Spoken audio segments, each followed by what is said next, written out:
And in this first lesson, I thought it would be, or it might be useful to start with the pronunciation of the vowels.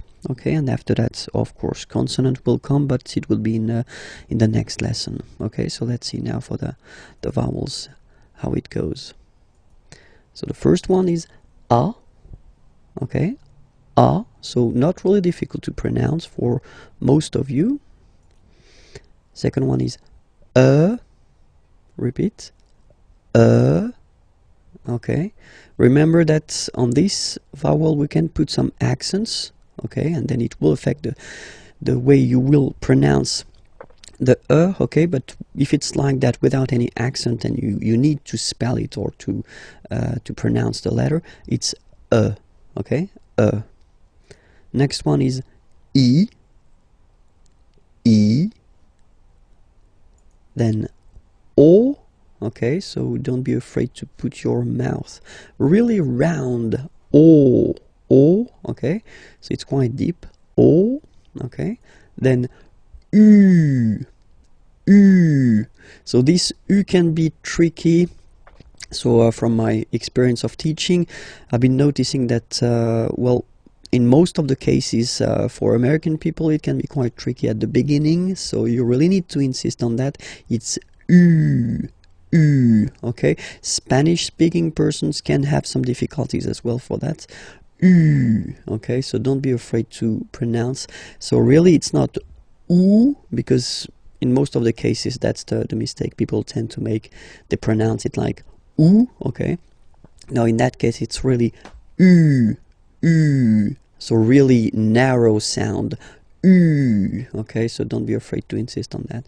And the last one is, well, it's Y. So if you need to spell it, then you say Y, okay. When you pronounce it, it's like E, okay, but the name of the letter is Y, okay. So if we check them again one more time, this one is A, then comes I, O, U, remember, U, and the last one, Y for the name, okay, but then the pronunciation is E, alright? And in this lesson, we'll discover the pronunciation of the consonants, so les consonnes. Are you ready? So let's start now. Okay, so les consonnes, B, okay, so this one shouldn't be that difficult to produce. B. Then comes C, okay, C, D, F, G. Okay, so if we want to repeat them one more time, B, C, D, F, G.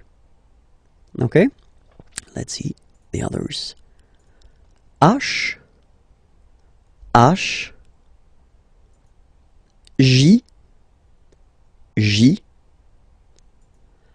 K,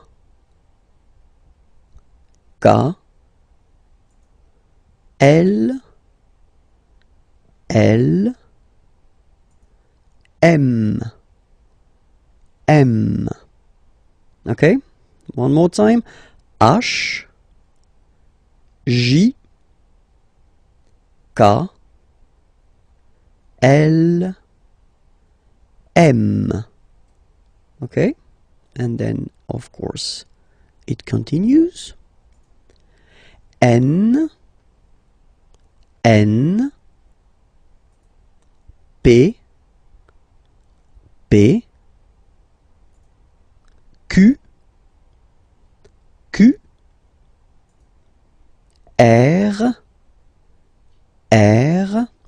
So it's quite important because people tend to think that French people are making this R like that, really deep and really, well, it will hurt your throat if you try to insist too much on that. And if you listen to me, well, basically it's not that strong. R. Okay, so it's quite soft. R.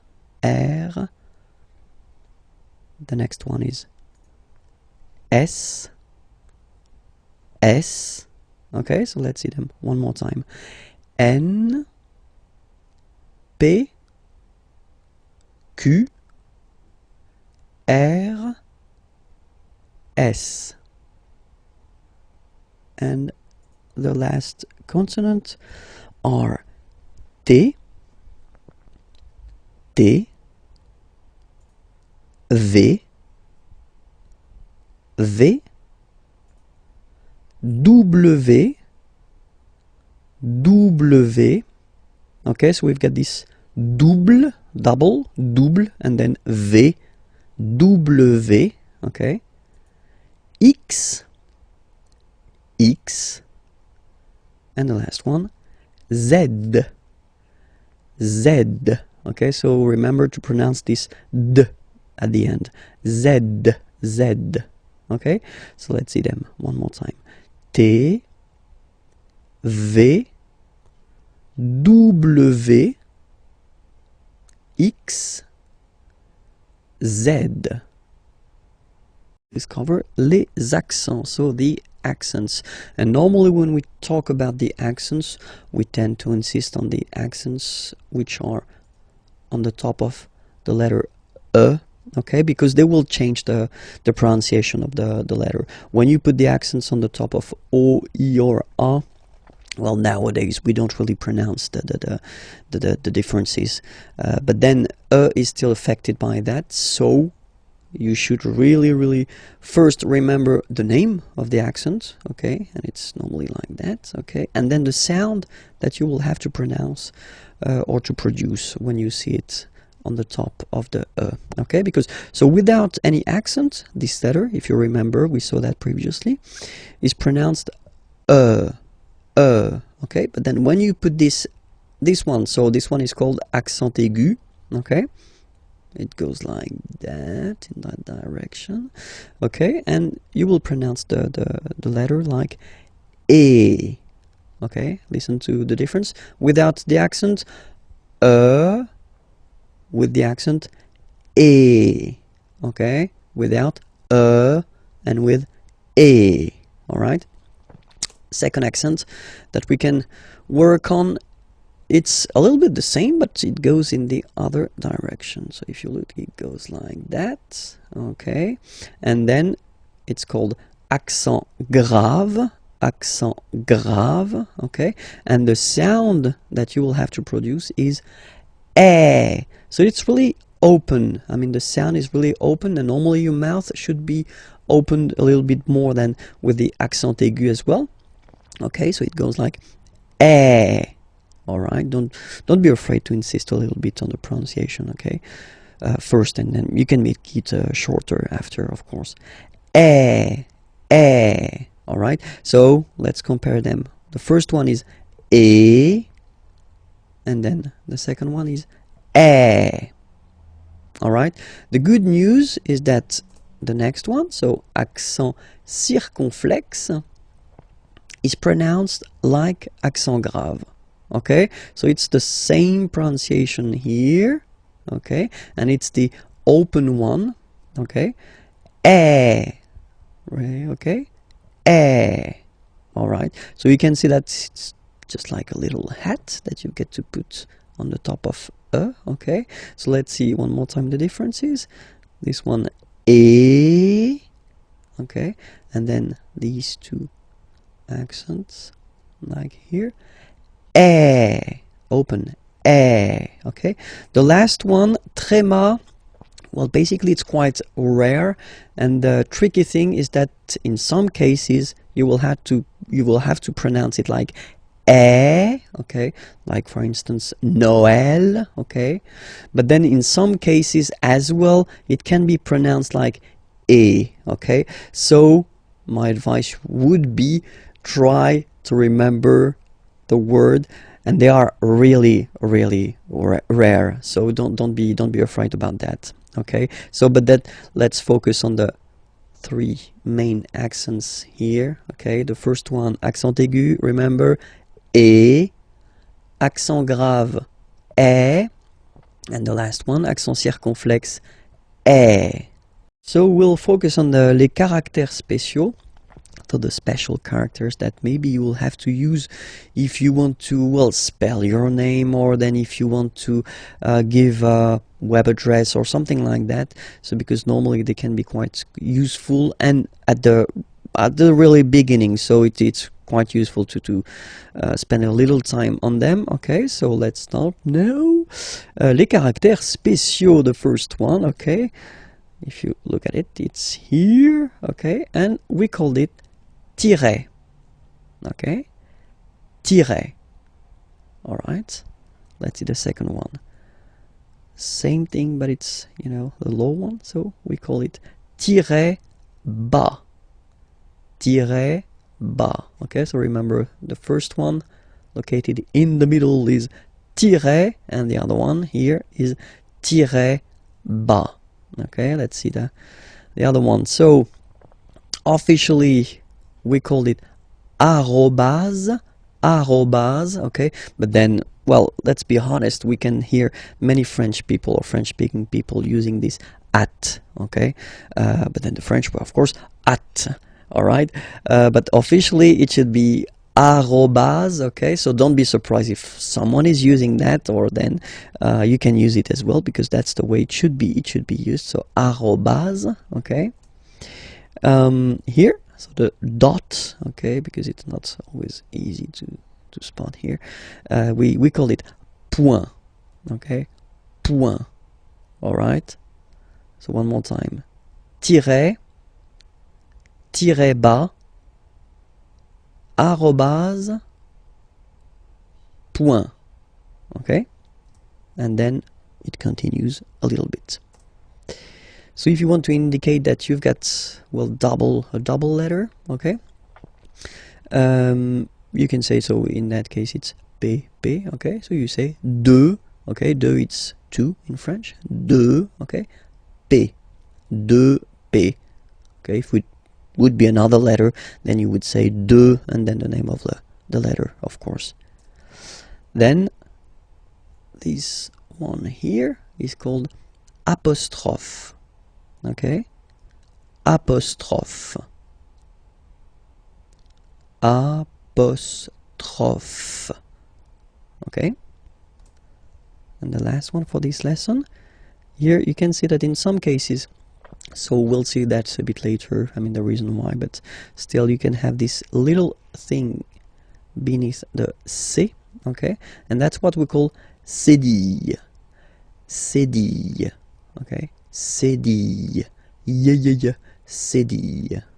Okay, and we'll discover a quite important thing, because it's a verb, and it's the verb être. Okay, être means to be. Okay, so as in many languages, the to be is quite useful, just for well, simple reason, you tend to use it quite often, and then we can use it to construct some composed tenses that we'll see a bit later. Okay, so let's see how it goes at the present form. Le verbe être first is je suis. Je suis. Okay, je, it's the pronom personnel, so it's I. Okay, suis, I am. Okay, je suis. All right. Then second person, tu es. Okay, so remember, être is really tricky, especially when it comes to pronunciations.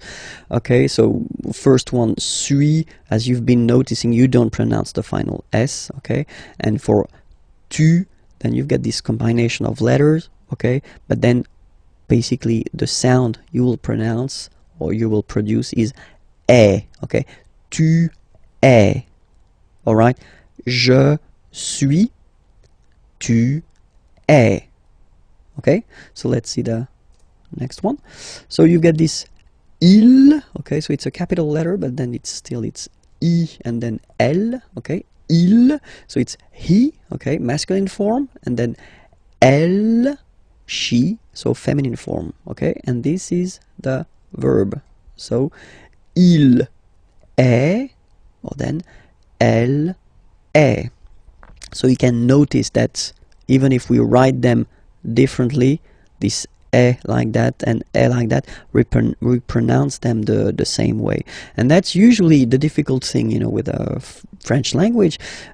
What you write and what you pronounce can be quite different. Okay, so remember, je suis, tu es, il est, elle est. Okay, so let's see how the next one comes. Here it's nous, nous. Okay, sorry about that. Whoops. Nous sommes. Okay, nous sommes. Okay, so you don't pronounce the final S here, it doesn't exist. Sommes. Nous sommes. Okay, then the next one is coming. Vous êtes. Same thing here. Notice that final S is not pronounced. Et. Okay, and then in French we tend to have this liaison. So liaison, it's like a link, okay, that we can make between the words. So in that case, vous is ending with S, and then you tend to make a little link between them. So vous êtes, z, it goes like that. Vous êtes, okay? Vous êtes, vous êtes. All right, so let's see one more time. Je suis, tu es, il est, elle est, nous sommes, vous êtes. Okay, and let's see the last one. Il. Okay, so you can notice that even if you've got this S at the end, and then here you don't have anything, well, you pronounce them the same way. Okay, il, singular form, il, plural form. Okay, ils sont, final T not pronounced, ils sont, elles sont. Okay, ils sont, elles sont. So let's see it again. Je suis, tu es, il est, elle est, nous sommes, vous êtes, ils sont, elles sont. All right. One more thing to notice, because it's quite important. This vous form, okay, can be used for the plural, of course, and then it's the polite form that we use if you meet someone for the first time. Let's say it's someone that you are connected to professionally, or it's, well, someone important, or then, well, in that case, or then you don't know this person, you should use definitely this vous, okay, for the first time. It's the polite form. After that, you can decide whether you want to use this tu form, okay, which is normally quite common in French, but then first remember that vous is better. Okay, let's see a few examples now. Okay, first, I've been writing this question. So, quelle est votre nationalité? Okay, so here to show you that it's here. Quelle means what, est is, votre, your. So it's according to this vous. Okay, so the polite form of your, and then nationalité, nationality. Okay, so let's repeat the question. Quelle est votre nationalité? All right, and in French we tend to raise the voice at the end when we've got this little point d'interrogation. If it's a question, don't be afraid to go like whoop, and raise a little bit at the end. Okay, so quelle est votre nationalité? Okay, quelle est votre nationalité? So if you want to present or to say where you're from, okay, so we're using this être for that, you know, je suis, okay, so you get here it already, and then you put this français, français, okay, it's French, je suis français, je suis français, okay. Then another example, quel est votre nom de famille? Famille, family, nom, name. So nom de famille, family name, last name if you want. Okay. Quel, it's still what. okay? In that case, it's written like that. So we will see that in a coming lesson, but just to inform you, that's the masculine form, just because nom is masculine, and here you've got the feminine form because nationalité is feminine, okay? But then we pronounce them the same way. So, quel est, what is, votre, your, nom de famille, so family name or last name, okay? It's a question. Quel est votre nom de famille? Okay, so it's not the opera or something that you want to sing, okay? So just raise a little bit your voice at the end of the question, okay? So the answer, c'est le François. So it's interesting because you can see that we've got this c'est here, and it doesn't show in the examples that we saw previously, or for the conjugation, just because it's so, well, basically you could translate it like it is, or this is, or yeah, it is, okay? C'est le François, okay? And the last one, quelle est sa profession, okay? Quelle est sa profession? What is, so être, hein, same, ça, so it's her profession, profession, okay? Elle est directrice. Elle est directrice. Okay, so she's a director, and then it's the feminine form here. All right? So the last lesson was introduction of le verbe être, okay, and I thought it would be more logical to continue with le verbe avoir. So avoir means to have, okay, and for the same reason as to be, okay, it's really useful and really used, so you should definitely know this verb avoir by heart if you want to master French language, okay? So let's see that, the verb avoir, okay? And so we'll see the different forms. So the first one is j'ai, okay? J'ai, all right?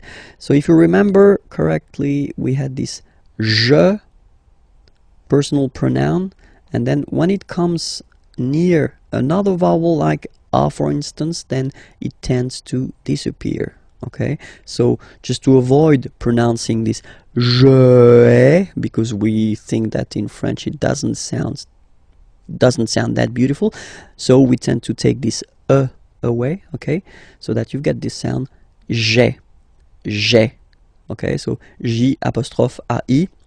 Remember, when you combine this ai, you get the e sound, okay? Second one, tu as, okay? As usual in French, final S is not pronounced. Tu as. Tu as. Okay, first one. J'ai. Tu as. Then comes il. So masculine form, he.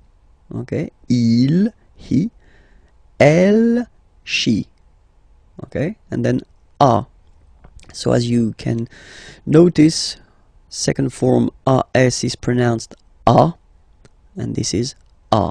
Same pronunciation in both cases. Okay?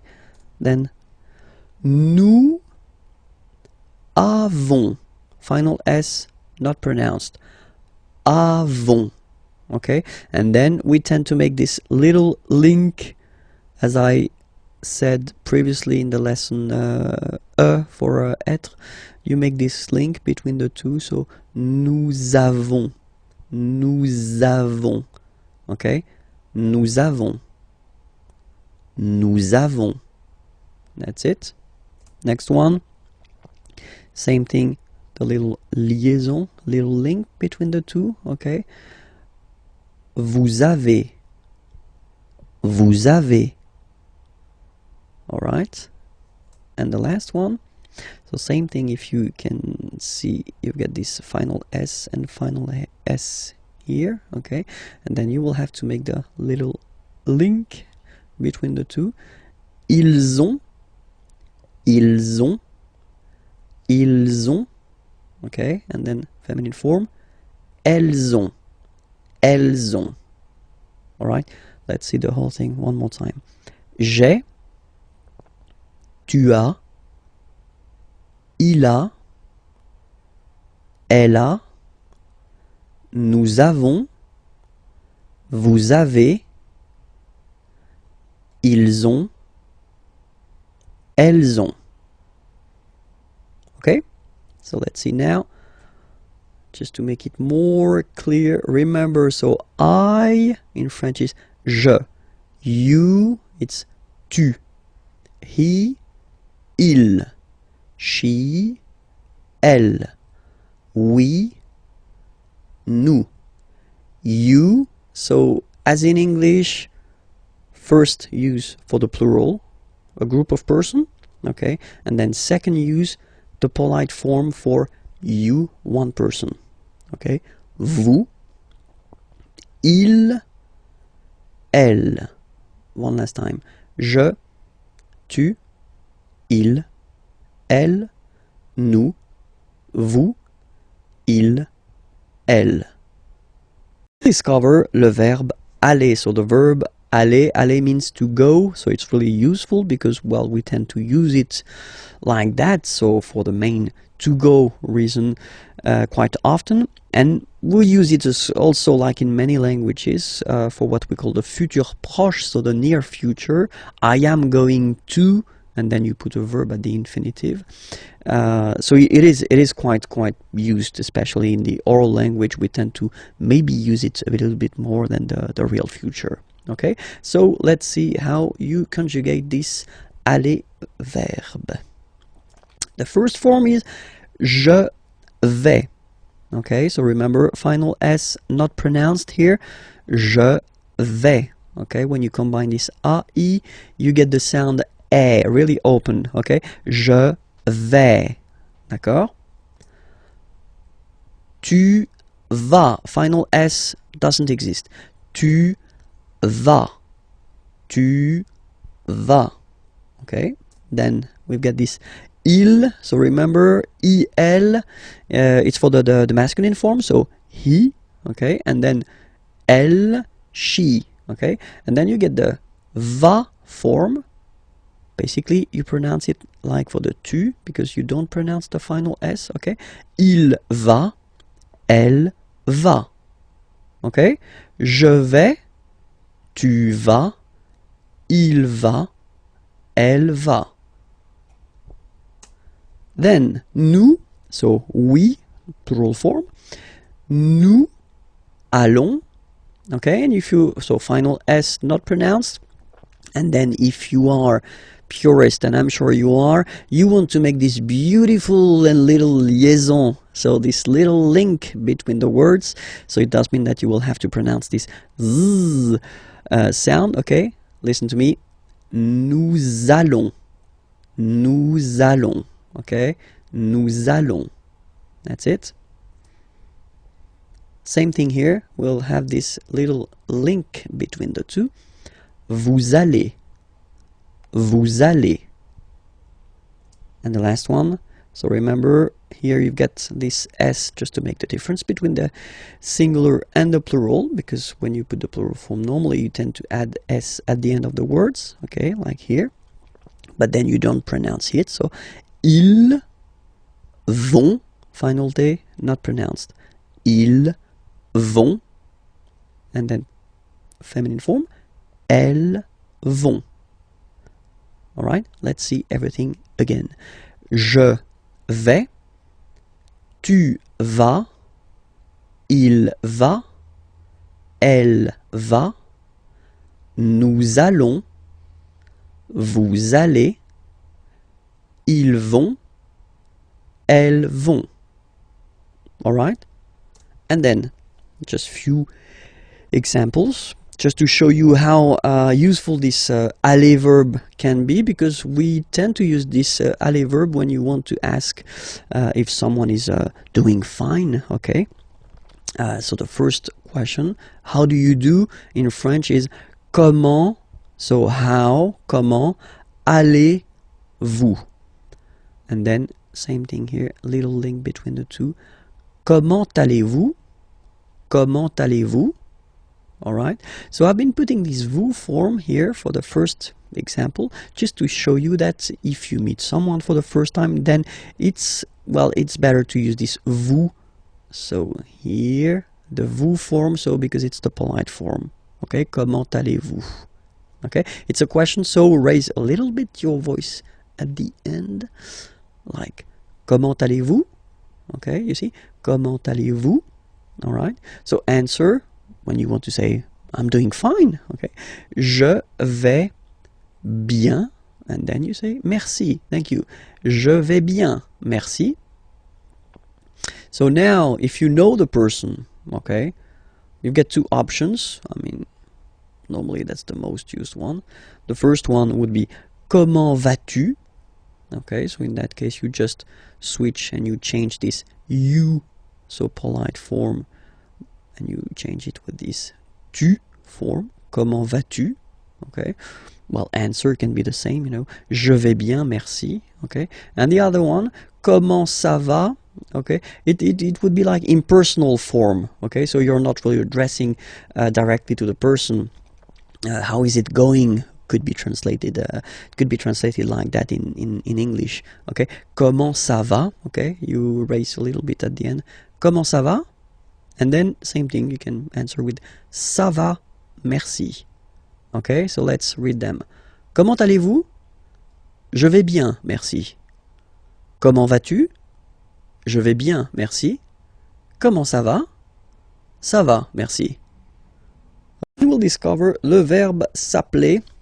So previously we've been seeing three verbs. So the first one was être, to be, yeah, and then after that it was avoir, to have, and then in the last or previous lesson it was aller, to go. And I thought it would be useful to introduce this s'appeler verb, because normally that's the verb you tend to use at the right beginning when you want to introduce yourself, because if you say my name is, well, in French we will use this s'appeler verb. Okay, it is always tricky and a big challenge for a French teacher to introduce this s'appeler verb at the real beginning, because it belongs to this group of verbs that we call verb pronominaux. So you'll see why, because if you compare it to the others, something is coming there. Okay, so if you remember, when we conjugate a verb, first we put the pronom personnel, so the personal pronoun here. So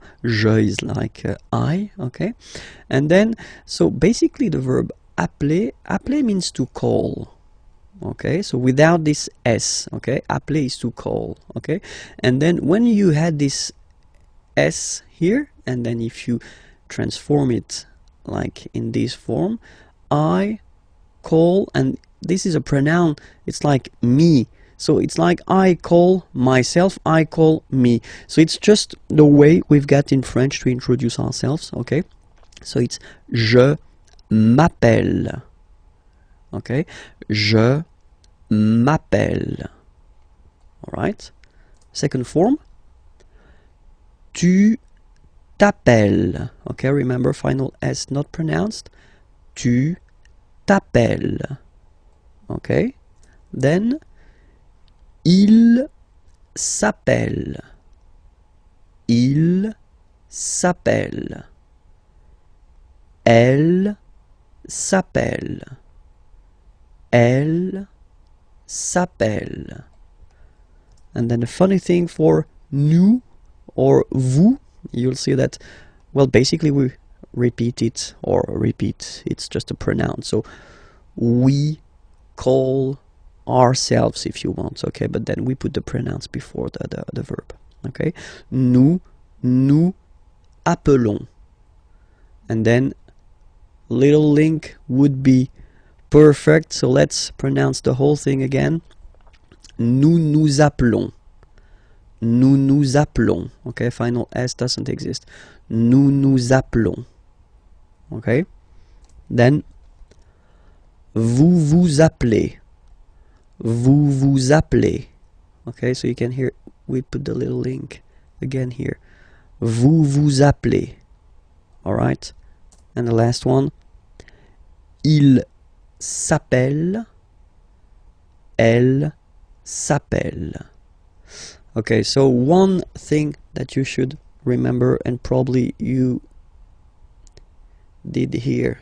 Okay, so here for nous and vous, so we've got only one L, like here in the infinitive form.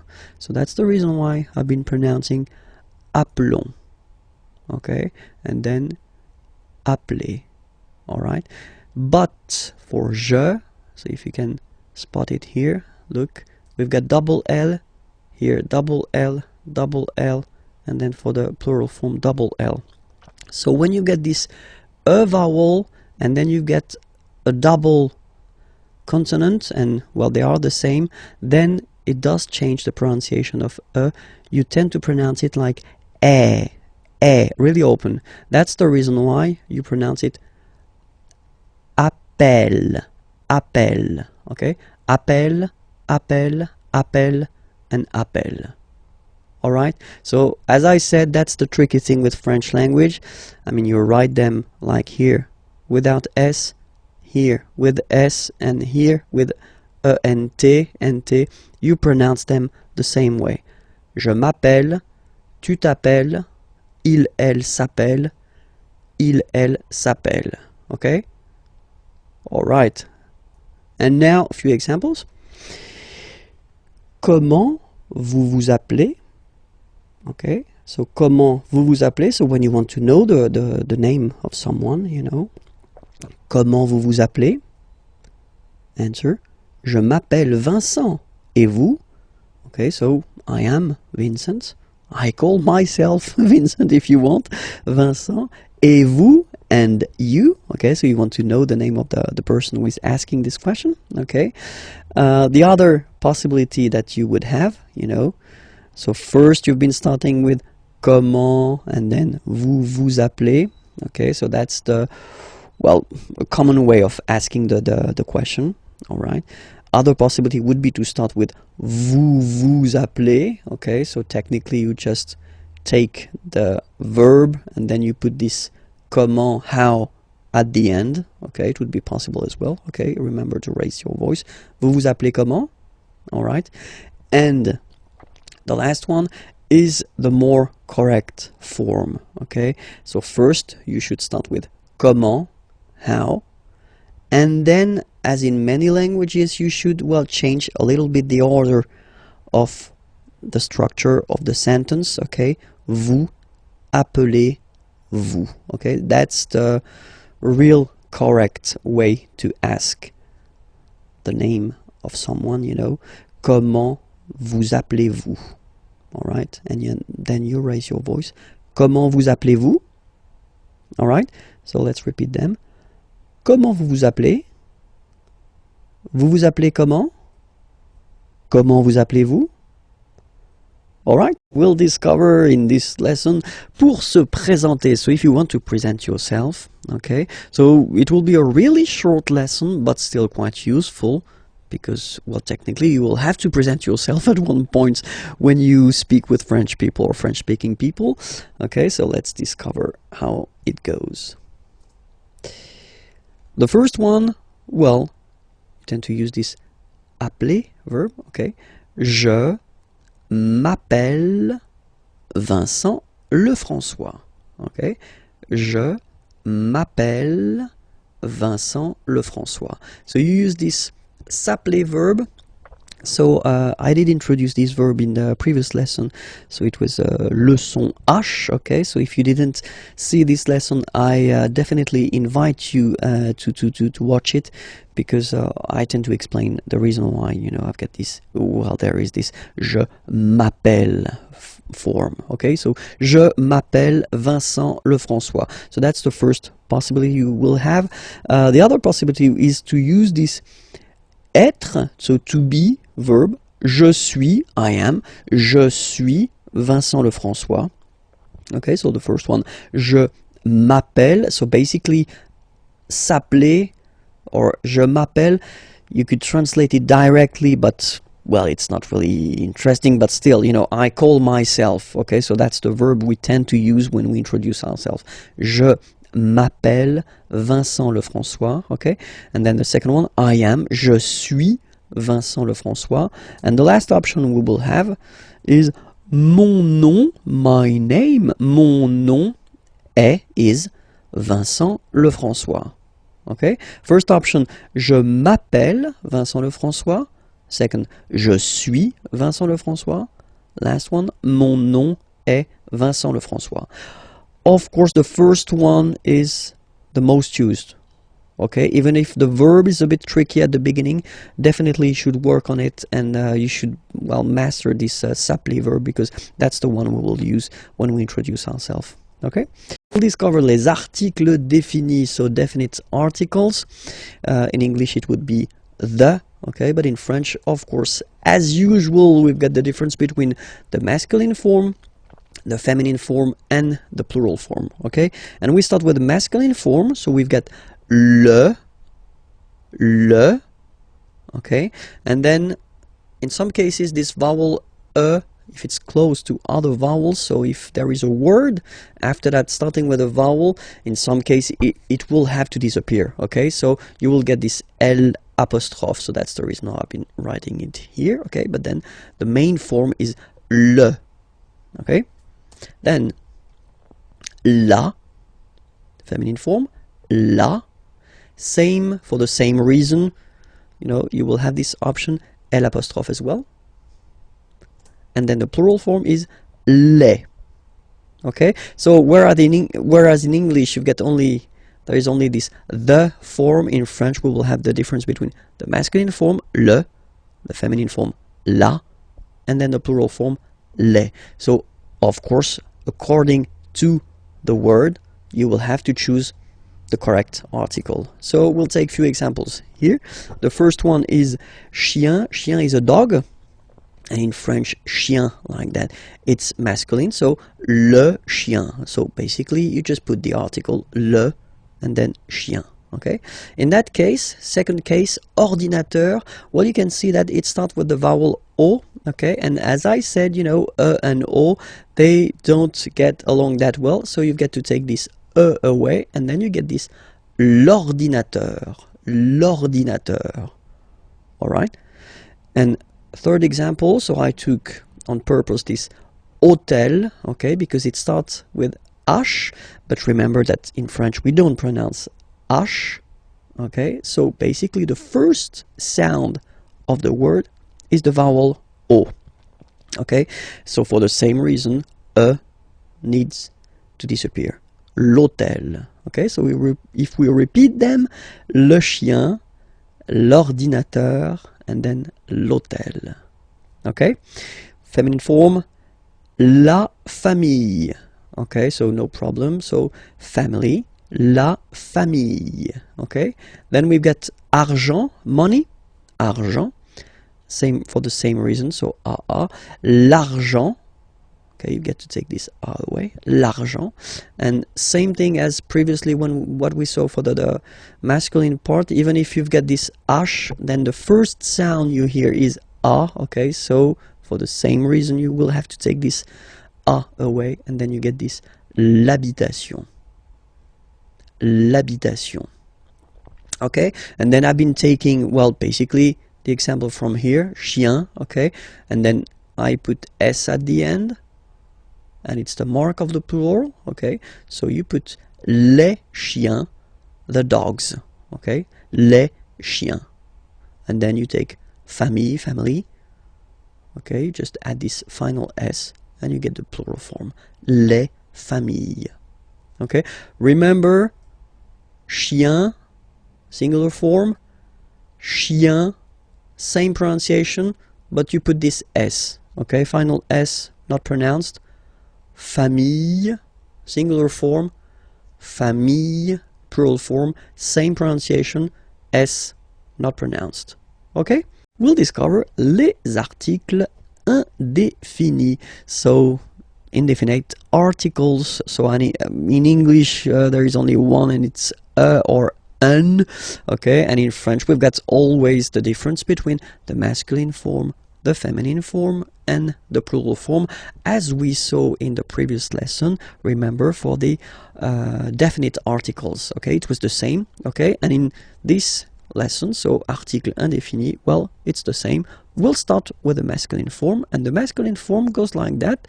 So when you put these two letters together, it can be quite tricky to pronounce at the beginning. Of course, after that you will master it without any problem and without any doubt, but you've got to pronounce it like un.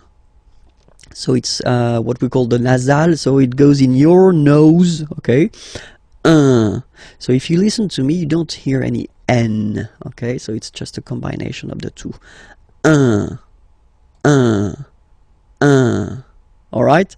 Okay, so that's the masculine form. Then the feminine article is here, and it's easier because if you have this U-N-E, then you pronounce it une. Okay, masculine, un, feminine form, une. Okay, and then the plural form, des. All right, here s you pronounce it like e. Okay, un, une, des. All right, let's see a few examples now. Okay, here ami means friend. Okay, un ami, and then we tend to make this little link between the two. Un ami. Okay, soleil, sun. Un soleil. Livre, book. Un livre. Voiture, car, feminine. Une voiture. École, school, feminine form as well. Une école. Décision. Une décision. Don't ask me to translate this décision. Come on, please. Ami, so I've been taking this now. Look, ami here. So we've got the masculine form and it's the singular. Remember, if you want to put the plural form, then you just add this final S here. Okay, but then technically you pronounce it the same way. So singular form ami, plural form you add this S, but it's ami as well. Okay, in that case you get des, so here des, okay, here, and then there is this little liaison. Remember, it's been introduced in a previous lesson. You put this little link between the word. Des amis. Okay, I've been taking voiture here, voiture, a car. Okay, just add this S at the end and then you get the plural form, des voitures. Okay, and then I've been taking back this livre, same thing, you just add S at the end, des livres. Okay, let's repeat them one more time. Un, une, des.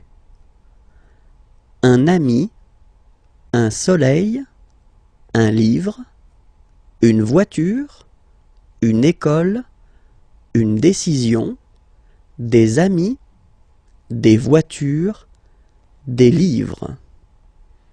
Discover together l'article interrogatif, so it's really useful and we'll see that now. So l'article interrogatif, here you get the masculine form and it's quel. Quel means what. Okay, so that's what you'll use when you want to ask a question with what. Okay, and you've got a good example here. So quel est votre nom de famille? What is your, so the polite form of your, nom de famille, family name, last name. Okay, quel est votre nom de famille? What is your last name? Second example, quel est votre prénom? Prénom is first name. What is votre, the polite form for your? Quel est votre prénom? What is your first name? Okay, so you can see now more in detail that nom, prénom are masculine words, and that's the reason why in that case you get to choose the article here according to the gender of the word it is connected to. Quel, masculine form because nom is masculine. Quel, masculine form because prénom is masculine. Okay, let's see now the feminine. And the good news is that, as usual in French, we write the thing differently, but then we can pronounce them the same way. And then the feminine form is written like that, Q-U-E-L-L-E, but it's pronounced like the masculine form. Quelle at the masculine, quelle at the feminine. Okay, so it's basically same pronunciation. Okay, and then here we've got two examples. So for the same reason as previously, we had this nom and then prénom. They were masculine words, so you will have to put this quelle form at the masculine. And then here, nationalité and adresse, so nationality, address, are feminine words. So it does mean that you will have to use this article interrogatif, quelle, at the feminine form. Quelle est, what is, votre, your, nationalité. What is your nationality? Quelle est votre nationalité? Okay. Quelle est votre adresse? What is your address? Okay. So, let's repeat them. Quel est votre nom de famille? Quel est votre prénom? Quelle est votre nationalité? Quelle est votre adresse? Okay. So, remember one thing for the phonetics, okay, the way to pronounce them. Quelle, masculine form here, will be pronounced exactly as the feminine form here. Quelle. So only one sound, okay? And then the second thing that you've got to remember, of course, you can, well, basically accord these articles with the word they are connected to. So it does mean that if the word is at the plural form, then you will have to put the plural form. The rule in French, if you remember correctly from the previous lessons we've been doing, is to put this final S at the end of the words to put the plural. Okay, so quelle here for the masculine singular will become quelle here, masculine plural. Okay, quelle here, feminine singular, will become quelle with the S, feminine plural. And the good news is that you will pronounce them the same way. Alright, so quelle, quelle, quelle, and quelle. Okay, remember that in some cases, of course, you will have to make this little liaison, you know, this little link between the words. So if the word or the verb or whatever is coming after is starting with the vowel, of course you will have to put this little link. But then if you pronounce it, or if you pronounce them just like that, quelle, quelle, quelle, quelle. Okay? We're going to discover together les jours et les mois. So the days and the month. Okay? Les jours et les mois. So let's see that together. And so we'll start with les jours de la semaine. Okay, semaine is week. Les jours, so you can see that it's the plural form. Huh? The days. Huh? Les jours of de la semaine. Les jours de la semaine, the days of the week. Okay, so we'll start with the first one. And in France, the week starts with lundi, Monday, lundi, lundi. Okay, remember, UN is pronounced like un, lundi, lundi, lundi. Then mardi, mardi. So you can hear that you don't pronounce it that strongly, this R. Huh? Mardi, mardi, okay? You don't need to go too deep like mardi. No, no, no. You don't move your tongue, so it doesn't sound like mardi. No, it's really soft. Mardi, mardi, mardi. Okay? The next one is mercredi, mercredi, Wednesday, mercredi, mercredi. Okay? Next one, jeudi. Jeudi. Remember, when you combine this u, you get the sound jeudi, jeudi. So I insist a little bit, so make it softer. Jeudi, jeudi. Then en, nasal, and it's en. So remember, vendredi, vendredi, vendredi, vendredi. Okay? Then samedi, samedi, don't insist on the hein? Samedi, samedi, alright? And the last one, dimanche, dimanche. You get the sh, and then en, dimanche. Okay, let's see them one more time. Lundi, mardi, mercredi, jeudi, vendredi, samedi, dimanche.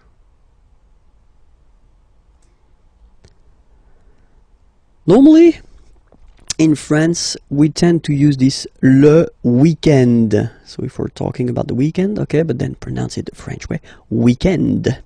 Le weekend, okay. But then in other French-speaking countries, they tend to use this la fin de semaine, okay. But then in most of the cases, if you talk with French people, it will be le weekend, le weekend. If you want to talk about les mois de l'année, okay, année, year, mois, month, okay, les mois de l'année. So we'll see now the first one. The first one, January, so it looks, well, it looks a bit the same, no? No, wow, no. But anyway, janvier, so that's the way to pronounce it. Janvier, A-N, en, okay, and then ye, janvier. Then comes février, février. Okay, remember when you have this accent aigu on the top of then you pronounce it e. Okay, there is a lesson regarding this topic, so don't be afraid. And if you're not sure about that, well, try to practice it. Février, février. Okay, then mars. Okay, so in a way it's an exception because normally final S is not pronounced in French. Okay, we've got some exceptions and this one is one of them. So mars, pronounce the final S, mars, mars. Okay, then avril, avril, avril. Nothing really tricky about this month, I mean, for the pronunciation. Avril. Okay, here be careful because people tend to try to pronounce it the English way. In French, remember when you combine this a and then I vowels, you get the sound e. So really open e, okay, and then you pronounce it me. Okay, so don't pronounce I, don't try to pronounce it. No, it's me. So it's not my, it's me. Okay, and then here, well, it's a bit tricky, but still, in goes like un, okay, and then you get juin,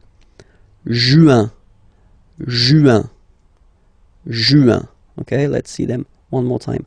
Janvier, février, mars, avril, mai, juin. Okay, second round. Hop. Juillet. Okay, you get this double L here. Juillet. Juillet. Don't pronounce this final T, E-T here at the end. E. Juillet. Juillet. So it's July. And then here, two options, because, well, two options are acceptable in French. The first one, you don't pronounce the final T. Ou. Second one, you pronounce it août. Alright, so remember, first option, don't pronounce it ou. Second option, you pronounce it août. Okay? Then, well, it's quite simple normally for English-speaking persons, or then it's quite close to other languages as well. So septembre, septembre. Remember this EM en septembre. You don't insist on the final E. Septembre, septembre. Then same thing here. Don't insist on the final E. Octobre, octobre, octobre. Novembre, novembre, novembre. Okay, EM en novembre, novembre. And the last one. Décembre, décembre, décembre. Same thing. EM en décembre. Okay, so let's repeat them. Juillet. Remember this. Juillet. Août. First option. Août. Second option. Septembre. Octobre. Novembre. Décembre. Okay. The little gift. L'hiver. L'hiver. And it means winter. So I've been putting this M here just to tell you that it's masculine. L'hiver. Le printemps. Le printemps. Spring. L'été. L'été. Summer. So I forgot to put it, but here I should put M because it's masculine. L'été. L'automne. L'automne. And same thing here, it should be M, automne, masculine. L'automne. Okay, so let's repeat it. L'hiver, le printemps, l'été, l'automne.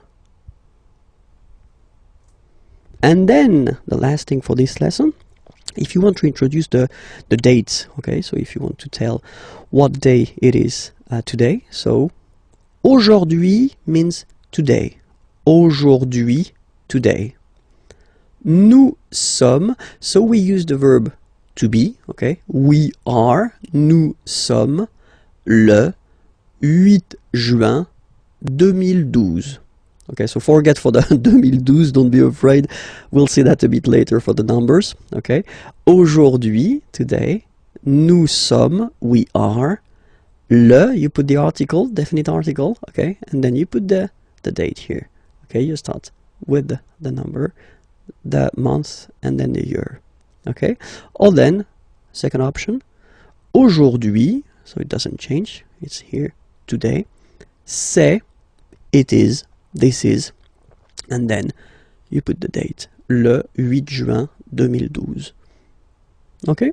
Le masculin et le féminin. So let's see how we will modify some words that are masculine into a feminine form here.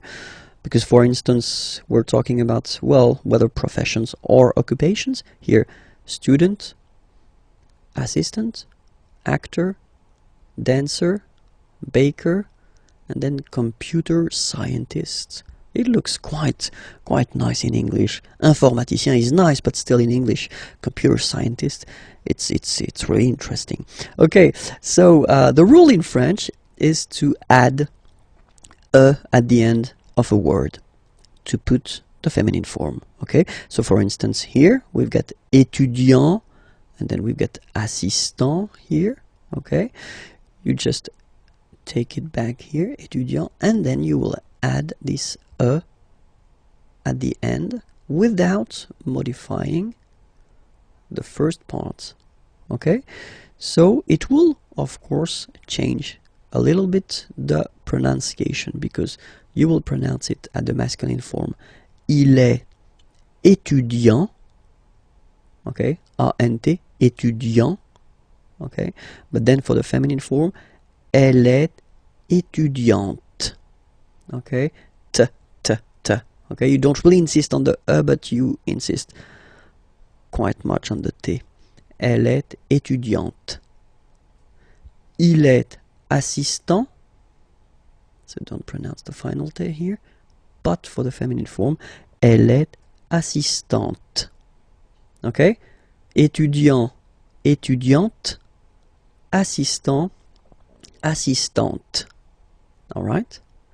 Then we've got now the tricky ones. Il est acteur. Okay, so it's one of the irregular ones. EUR here, acteur, and it will become RIS. So EUR is becoming RIS. Elle est actrice. So acteur is becoming actrice. Okay, and then we've got a second group with this EUR combination. Il est danseur. EUR is becoming euse. Danseuse. Okay, danseur masculine, danseuse feminine form. Il est danseur. Elle est danseuse. Okay, then we've got this group like boulanger, boulanger, ER. So if you add this final E at the end, then you will have to put this accent here, accent grave. Remember, when you've got this E plus this accent grave, you pronounce it like E, really open E sound. Okay, so boulanger, boulanger, and then feminine form, boulangère, boulangère. Same thing, don't insist too much on the final E, boulangère. Okay, il est boulanger, elle est boulangère. Alright, and the last group is IEN, informaticien, yin, yin, yin. So that's the way to pronounce this IEN, yin, yin. Okay, informaticien. Alright, and then if you look carefully, then here, okay, you will have to double the N and then add this final E. Okay, and you get the sound informaticienne, sienne.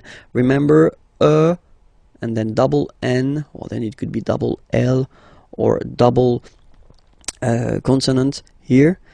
You open your E, so it's E, informaticienne. Okay, so I tend to insist a little bit. Okay, don't worry, I will pronounce it a bit more normally after. Il est informaticien, elle est informaticienne. Okay, so let's see them one more time. Il est étudiant, elle est étudiante. Il est assistant, elle est assistante. Il est acteur, elle est actrice. Il est danseur, elle est danseuse. Il est boulanger, elle est boulangère. Il est informaticien, elle est informaticienne. We'll work on the vowels, les voyelles, in this lesson, and then we'll see how they behave when we combine them with another letter. So the vowels that we will work on, we won't take this Y vowel on purpose, okay? So we'll focus only on A,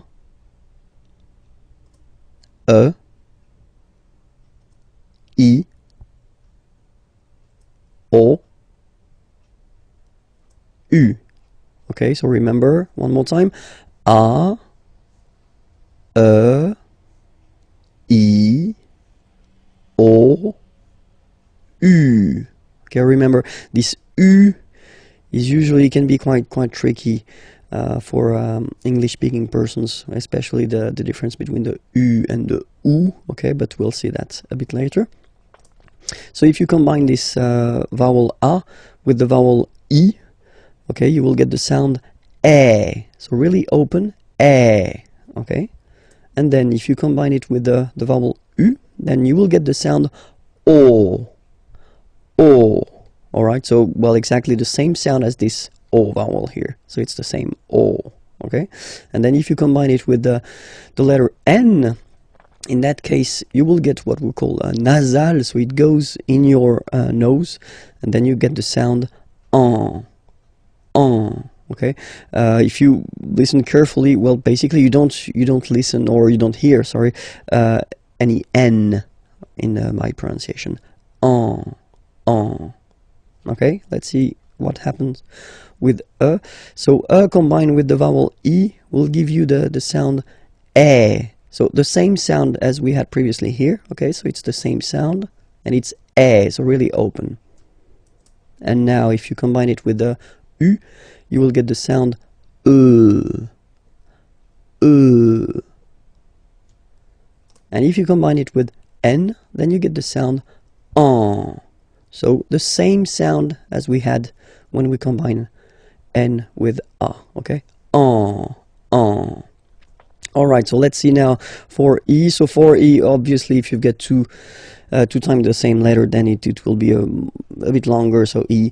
Okay, same thing for u, it doesn't really happen. And then here, that's the interesting one. If you combine e with n, then you will get the sound un. Okay, in your nose, Alright, so let's see o now. If you combine o and e, you will get the sound wa.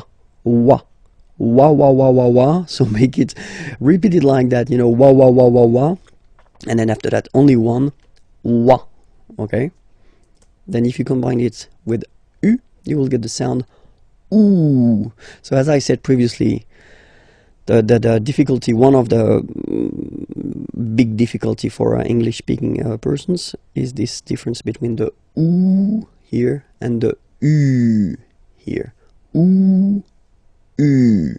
Okay, so you'll have the time to work on that, but still it's oo in that case.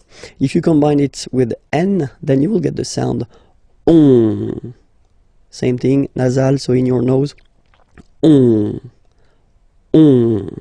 Alright, let's see the last one. So if you combine u and e, you get the sound oui. Alright, so really u, it's not oo, okay, so it's u, oui. Alright, and then, well, basically it doesn't exist, this uo. And if you combine it with the n, then you get the sound un. So before we had the difference between this un here and this un here, but nowadays in France at least you don't make any difference between the two. Okay, so it's un here and un here. Alright, so let's see them one more time. A, e, o, en. E, e, en. I, un. O, wa, ou, on, u, ui, un. So we'll discover les chiffres in this lesson. I hope you're ready because it's starting right now. Les chiffres. 0. Okay, so remember, you get this z and then e accent aigu, zéro. Okay, then 1. Alright, so when you combine this u and n, you get the nasal sound 1. 2. Final X not pronounced, okay? 2. 3. Final S not pronounced. 3. 4. Okay? So remember that even if you get this U vowel here, basically you don't pronounce it, because that's the rule in French. When we get this Q letter and then a vowel after, then we will have to put this U, okay? So you get this Q, U, A, but then the sound that you will pronounce is K, okay? 4. All right? And next, 5.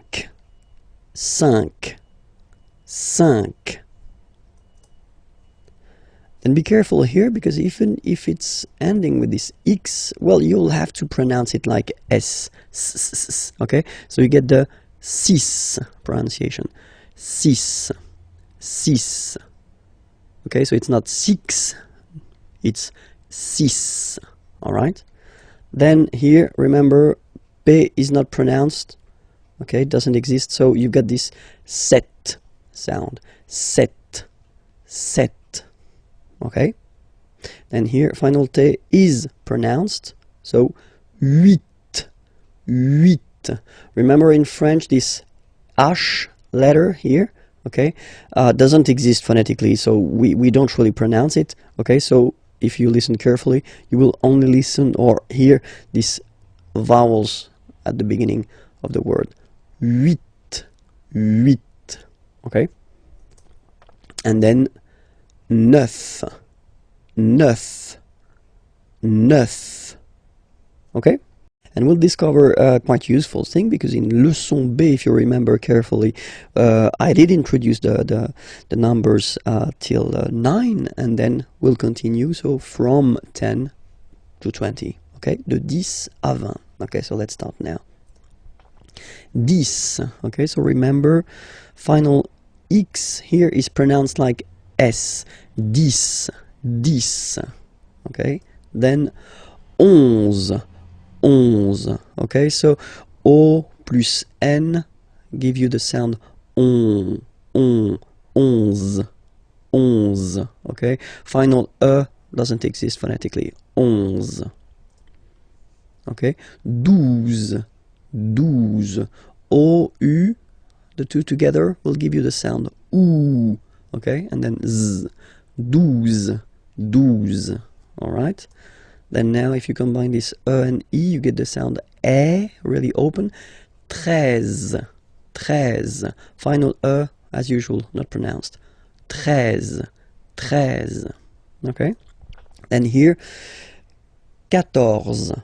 So remember Q and U here. Well, basically you get to put this U vowel, because that's the rule in French, even if you don't pronounce it, okay? So you will get the sound K here. K, 14, 14, okay?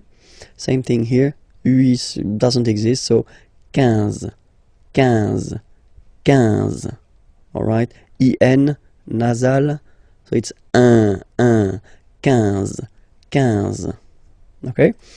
Then it continues, of course. Now you get this 16, 16, same thing, final E doesn't exist, 16. E and E together, they give you the sound E, really open, 16, 16, okay? Then it becomes logical now, because if you look carefully, you get this 10, okay, 10, and then 7.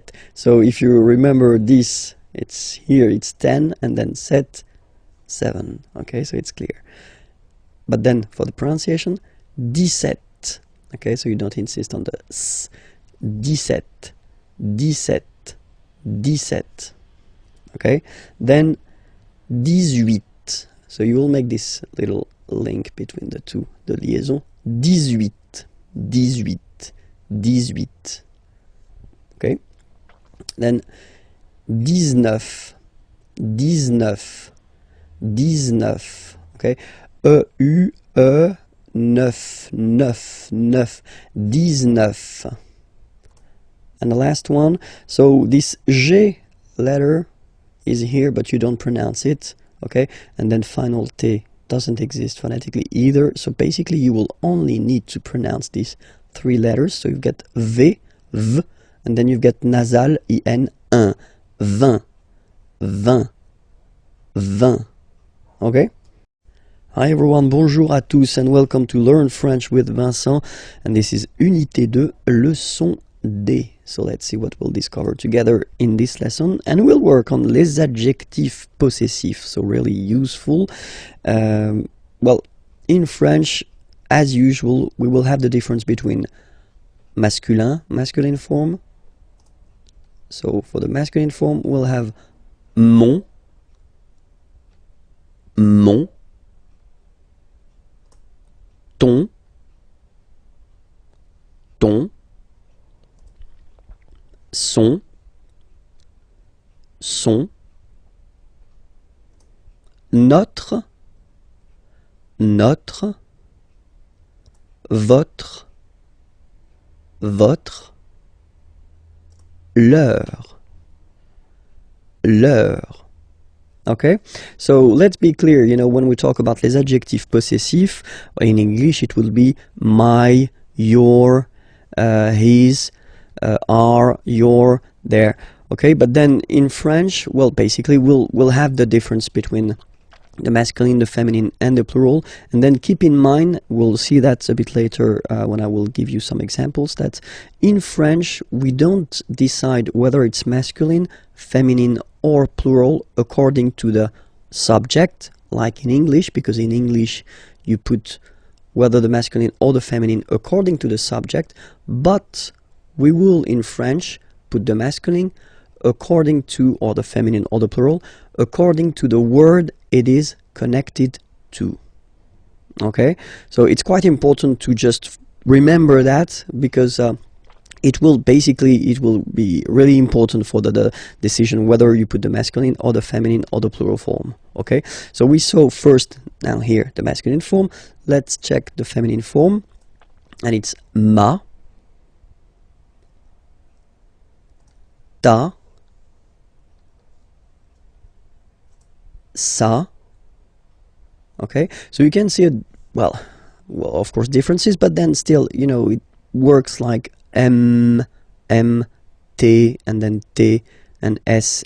Okay, so, well, mon, masculine, ma, feminine form, ton, masculine form, ta, feminine form, son, masculine form, sa, feminine form. And then the good news is that notre is the same, votre is the same, and then leur is the same. Okay, so you don't really have a difference between these three persons. You will have to use the same adjective possessive. Okay, so the only difference is there: mon, ton, son, ma, ta, sa. Okay, and now let's see the plural part here. Okay, so for the phonetical or pronunciation aspect of it, then remember that this es here combined will give you the sound e. Okay, so you'll pronounce it like me, me, me. Okay, te. So logical, same pronunciation here.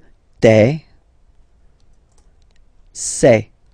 All right, so me, te, se.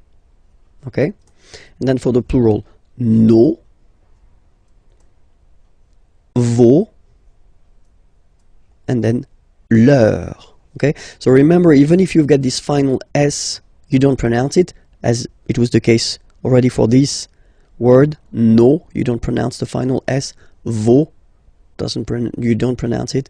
Leur. Okay, so if we see that one more time, it's me, te, se, and then nos, vos, leur. Okay, so let's see a few examples now. So for the masculine, mon père. Okay, so père means father. Okay, so father is masculine, and so you will put mon père. So you will put here the masculine adjective possessive, my father, just because father is masculine. Okay, so the subject, the person who is actually talking about his father or her father, doesn't really affect the fact that you use the masculine or the feminine here. You put the masculine because father is masculine. Okay, so vélo, bicycle. If you want to say my bicycle, you will say mon vélo. Okay, just because vélo is masculine. Un vélo, and then mon vélo. All right, let's see now a few or two examples for the feminine. Mother. Mother is feminine, and then you will have ma mère. Ma mère, my mother, ma mère. Okay, here you've got voiture. Voiture means car, a car. Okay, and it's feminine, so une voiture. Same thing here, you will put the feminine form, ma voiture. Ma voiture. Okay, and let's see now for the plural. So parents, parents, mes parents. Okay, because it's the plural form here. Okay, so you get the plural form here as well. Mes parents. Okay, and then amis, friends. Okay, it's the plural form, so it's mes amis. Okay, and then let's be purist and make this beautiful liaison between these two words. Mes amis, mes amis, mes amis.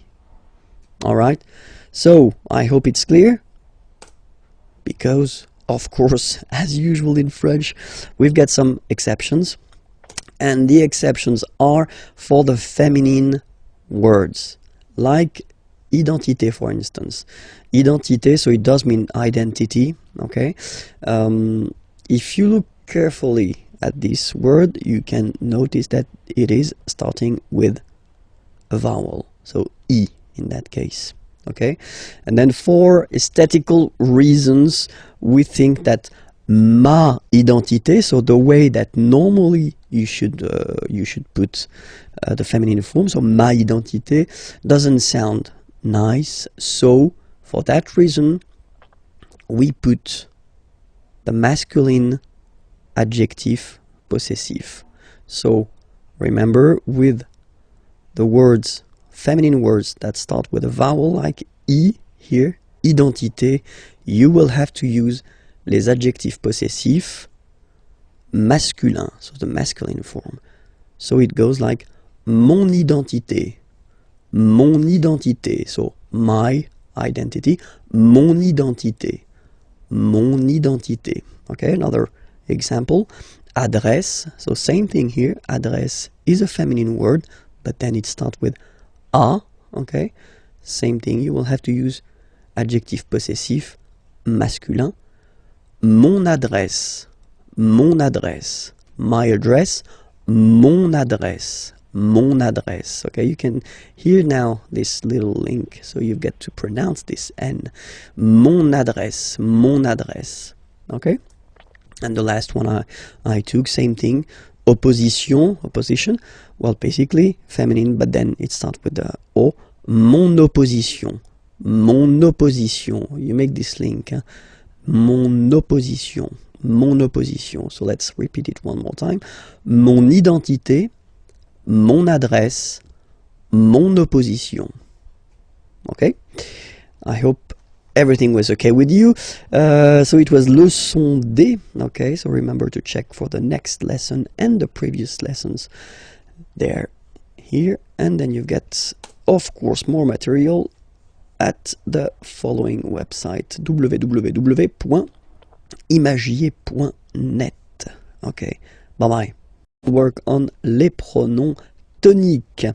So they're useful, and normally we tend to introduce them quite fast in French because you will have to use them. Les pronoms toniques, so if you remember we saw les pronoms personnels like je, I, tu, you, etc., etc. Okay, but then in that case, when you want to use this pronom tonique, normally you want to insist, okay, and then you want to use this moi form. So moi is me. So that's the main difference between moi, me, and then je, I, because je, normally you will use that to construct a sentence as a subject, okay? Normally this moi is not a subject, so it's not possible to put that right before a verb. It would be a mistake, okay? Moi, so it's me, moi. So remember this OI combination give you the sound wa wa wa, moi, okay? And then you get toi, toi. For the masculine form, we get lui, lui, lui, okay? And for the feminine form, we've got elle, elle. So you can notice that, well, basically for the masculine, it does change because pronom personnel is il, okay? And in that case, pronom tonique is lui, all right? But then for the feminine form, it's the same, so it's elle, okay? And then, good news, same thing for the plural, nous, vous, okay? So they don't change. You get nous, and then you get vous, as for the pronom personnel. And same thing here for the plural form, third person of the plural. So the masculine form will change, and you get the sound remember, final X not pronounced, and then plural, elle, elle. Okay, so let's see them one more time. Moi, toi, lui, elle, nous, vous, eux, elles. Okay, so I did prepare a few examples. So the first one, moi, j'aime le tennis. Okay, so here you can see that you start the sentence with moi, okay, so me, okay, and then you have to put pronom personnel, je, okay, so in that case you take the e away because the verb is starting with a vowel, okay, but then j'aime, so this j'aime form, I like, or then I love, okay, le tennis. Moi, j'aime le tennis. So basically if you start with moi here, you want to insist on the fact that you really like or you really love tennis. Okay, let's see the second example. Toi, tu préfères le golf. Okay, préférer, to prefer, obviously. Okay, toi, tu préfères le golf. Toi, tu préfères le golf.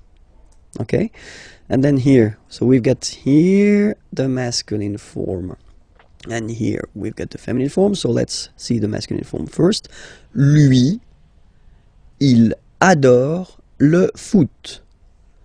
Lui, il adore le foot. Okay, so here, lui, pronom tonique, and then il, pronom personnel, adorer, to adore, le foot. We're talking about football here, okay? Elle déteste, détester means to hate, okay? Le basket, and we're talking about basketball here. Basket, okay? Elle déteste le basket, okay? So even if you see them twice, I mean, you've got this elle, okay? Then remember that in that case, basically you want to insist, really, so you put first pronom tonique. It does look the same as pronom personnel here, but still, you get two different pronouns here. Pronom tonique and then pronom personnel. Elle déteste le basket. Okay, same thing here. Nous aimons bien la boxe. Okay, so the difference between aimer here, like I love, okay, and aimer bien, normally when you put this bien after aimer, well, it's because you want to insist on the fact that you like, you don't love something, you like it, okay. Nous aimons bien la boxe. All right, next example. Vous détestez la natation. Vous détestez la natation. Natation is coming from nager to swim, okay? And then natation is the substantive form. Vous détestez la natation. And then the two last examples. So first the masculine here, and then the feminine here. So let's see the masculine form. Eux, so if you remember, it was eux, pronom tonique. Ils préfèrent, so préférer, to prefer, and then you can see that it's here, the plural form. Ils préfèrent la marche. La marche is coming from the verb marcher, marcher to walk, okay? La marche. Eux, ils préfèrent la marche. And then the feminine example. Elles adorent le jogging. Elles adorent le jogging. Okay? Let's read them one more time. Moi, j'aime le tennis. Toi, tu préfères le golf. Lui, il adore le foot. Elle déteste le basket. Nous aimons bien la boxe. Vous détestez la natation. Eux, ils préfèrent la marche. Elles adorent le jogging. Work on the questions, so les questions, and especially the little words that you will have to use or to put at the beginning of your questions. And the first example that we can see is quand. Quand means when, okay? So let's see two examples. So if you start a question with quand, like in the first example here. Quand arrivez-vous? Okay, arriver is to arrive. Okay, so vous, second person of the plural. You can use that for a group of person, or then you can use that for one person, and that's the polite way to use. Quand arrivez-vous? And now you can see that we've been changing the order. So normally, of course, the subject is before the verb. Okay, but then the correct way to make a question, if you start with this quand, is to change the order. So first you put the verb, then you put this pronom personnel. Okay, quand arrivez-vous? All right, and then the rule is like in French, you get to raise a little bit your voice at the end of a question. Quand arrivez-vous? Quand arrivez-vous? Okay, you can make this little link between the two. Quand arrivez-vous? Quand arrivez-vous? All right. And then, well, when we talk, then we normally have this option to drop this rule. So not to use this rule, so just to put the first, the verb, and then the subject after. And we tend to add this est-ce que form here, est-ce que, okay? So, and you'll get this question. So, quand est-ce que vous arrivez? It is exactly the same question, okay? It is quite long if you compare it to the first one.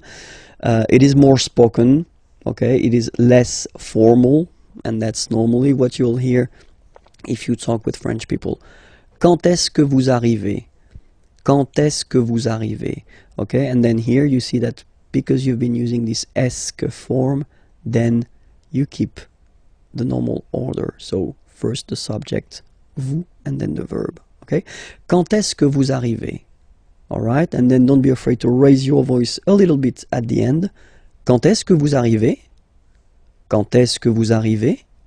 You see, so it's not really the opera. You don't need to go really high, you know, but it's just a little bit. Quand est-ce que vous arrivez? That's it. And the next one is où. Où means where. Where. Okay, so quand, when, remember? Où, where. Two examples. Same rule, okay, so the formal or the classic way, if you want to ask a question with où, would be to change the order. So first the verb, then the subject here. Où habitez-vous? Où habitez-vous? Where do you live? Habiter is to live. So you live like if you're talking about the place where you are living, okay? Où habitez-vous? Où habitez-vous? And then same possibility, you just add this est-ce que, and then you keep the normal order of the sentence, so subject and verb. Où est-ce que vous habitez? Où est-ce que vous habitez? All right. Next. Pourquoi? Pourquoi is very useful because it's why. Okay, so remember, quand, when, où, where, pourquoi, why. Same thing here, okay, pourquoi, you should change the order. Okay, so first the verb and then the subject. That's the correct or formal or classic way of asking a question. Pourquoi venez-vous? Venir is to come. So why do you come? Pourquoi venez-vous? Pourquoi venez-vous? All right. Same rule here. If you want to add this est-ce que, then you just keep the classic order like subject and verb. Pourquoi est-ce que vous venez? Pourquoi est-ce que vous venez? Okay. And then comment is how. How. Comment venez-vous? How do you come? Comment venez-vous? Comment venez-vous? Comment est-ce que vous venez? Comment est-ce que vous venez? And then the last one. Combien? How much, how many? So in French we use this combien, how much or how many. Combien de sucre? Sucre means sugar. And then voulez-vous? Okay, vouloir, to want. Okay, so how many sugar do you want? Combien de sucre voulez-vous? Combien de sucre voulez-vous? Combien de sucre voulez-vous? And then same thing here, just add this est-ce que. Combien de sucre est-ce que vous voulez? Combien de sucre est-ce que vous voulez? Alright? Discover together le verbe faire, so the verb to do. Okay, so faire is really useful because we tend to use it quite much in French. Okay, so it's, well, usually quite important to discover this verb at the right beginning. So le verbe faire. Je fais. Je fais. Remember, final S not pronounced. Je fais. Tu fais. Same rule here, final S not pronounced. Tu fais. Il, masculin, and then elle, féminin, fait. Final T not pronounced. Il, elle, fait.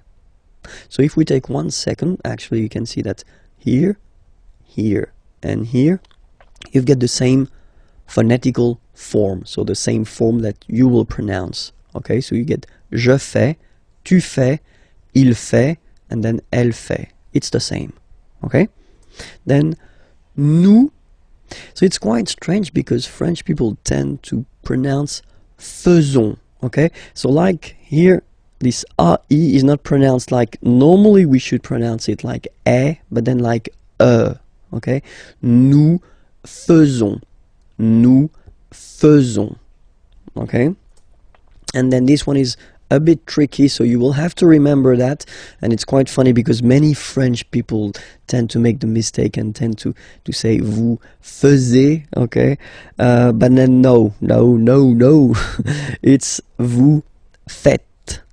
Vous faites. Okay? So remember, final S here is not pronounced, and then this is not pronounced either. So faites, faites. Vous faites. And ils, plural, font, final T not pronounced, font, elles font. Okay, so I will repeat the whole thing one more time. Je fais, tu fais, il fait, elle fait, nous faisons, vous faites, ils font, elles font. We'll discover la forme négative.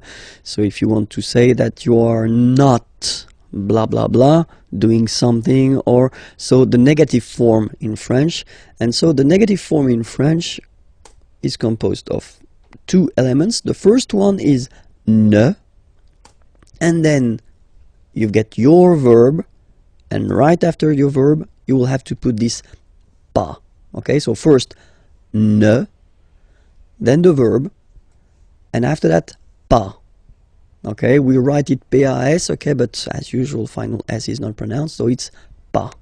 Okay, remember one thing, in some cases, we will have verbs starting whether with a vowel or then with H, plus a vowel, and in French, H is not pronounced, okay, so for these verbs, will have to disappear, and it will be written like that. N. Okay, then will come the verb, and after that, doesn't change, it will be pas. Alright, so let's see a few examples now. So for ne pas, so if you get a sentence like il parle avec moi. So il parle, he is talking, avec, with, moi, me. Okay, remember this moi, we introduced that in this unit, and it was a pronom tonique. Okay, il parle avec moi. So if you want to put the negative form of this sentence, so remember, first part ne, so before the verb, then you put your verb, parle, basically you don't change it, just put it there, parle, and after that you put the second part, pas. Okay, then you get the sentence, il ne parle pas avec moi. And that's it. You've got your negative sentence here. Okay, let's see now how it will go with an apostrophe Okay, so nous allons en France. Okay, so in that case, if you look, you've got the verb aller. Aller means to go. Okay, nous allons, we are going. Okay, en France, to France. Here, first letter is A. Okay, remember the rule. If it's not with a vowel, like here it is the case, you will have to drop and take away this E form. So that's the reason why we've got this N apostrophe like that. N'allons. Nous n'allons. And then you don't really need to think. You just put this pas after the verb, en France. Nous n'allons pas en France. Nous n'allons pas en France. And that's it. Okay, second example here. It's with the verb habiter. Habiter is to live. You know, when you introduce the place where you live. Okay, and then here I took this example or this verb just because, of course, it's starting with H, but as I said, you don't pronounce it. So the first sound you hear here is the vowel, and that's enough just to drop and to take away this E. So you will basically make it like in this example. You will put this N apostrophe. Elle n'habite pas dans cette maison. So elle habite, she lives or she is living, in this house. Elle habite dans cette maison, and then negative form. Elle n'habite pas dans cette maison. This lesson will work on les adjectifs démonstratifs. So les adjectifs démonstratifs, in English it would be this or these, okay? But then as usual in French, we've got the difference between the masculine, the feminine, and the plural, okay? So we'll see that. So for the masculine form, it will be ce,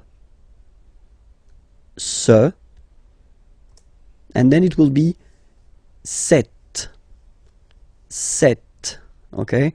So as usual in French, remember, it can be tricky if a letter, an adjective like that, for instance, is ending, or it could be an article, is ending with a, okay? Just because for some words starting with a vowel or with H plus a vowel, then we will have to modify it, okay? And that's the reason why here we've got cette, okay? But then it's still the masculine form, ce, cette. For the feminine, it will be cette, so only one, cette. And then for the plural form, it will be c'est. Okay, so let's see that again. Ce, or then cette, féminin cette. So you can notice that phonetically these two are pronounced the same way. Okay, cette here and then cette here. And for the plural, c'est. Really open this c'est. Okay, so let's see a few examples now. The first one, so I did take this train. Train is train, okay, so it's masculine, so it starts with T, so no problem. You will put this ce train, okay. It would be translated like this train, ce train. Okay, here you've got ordinateur.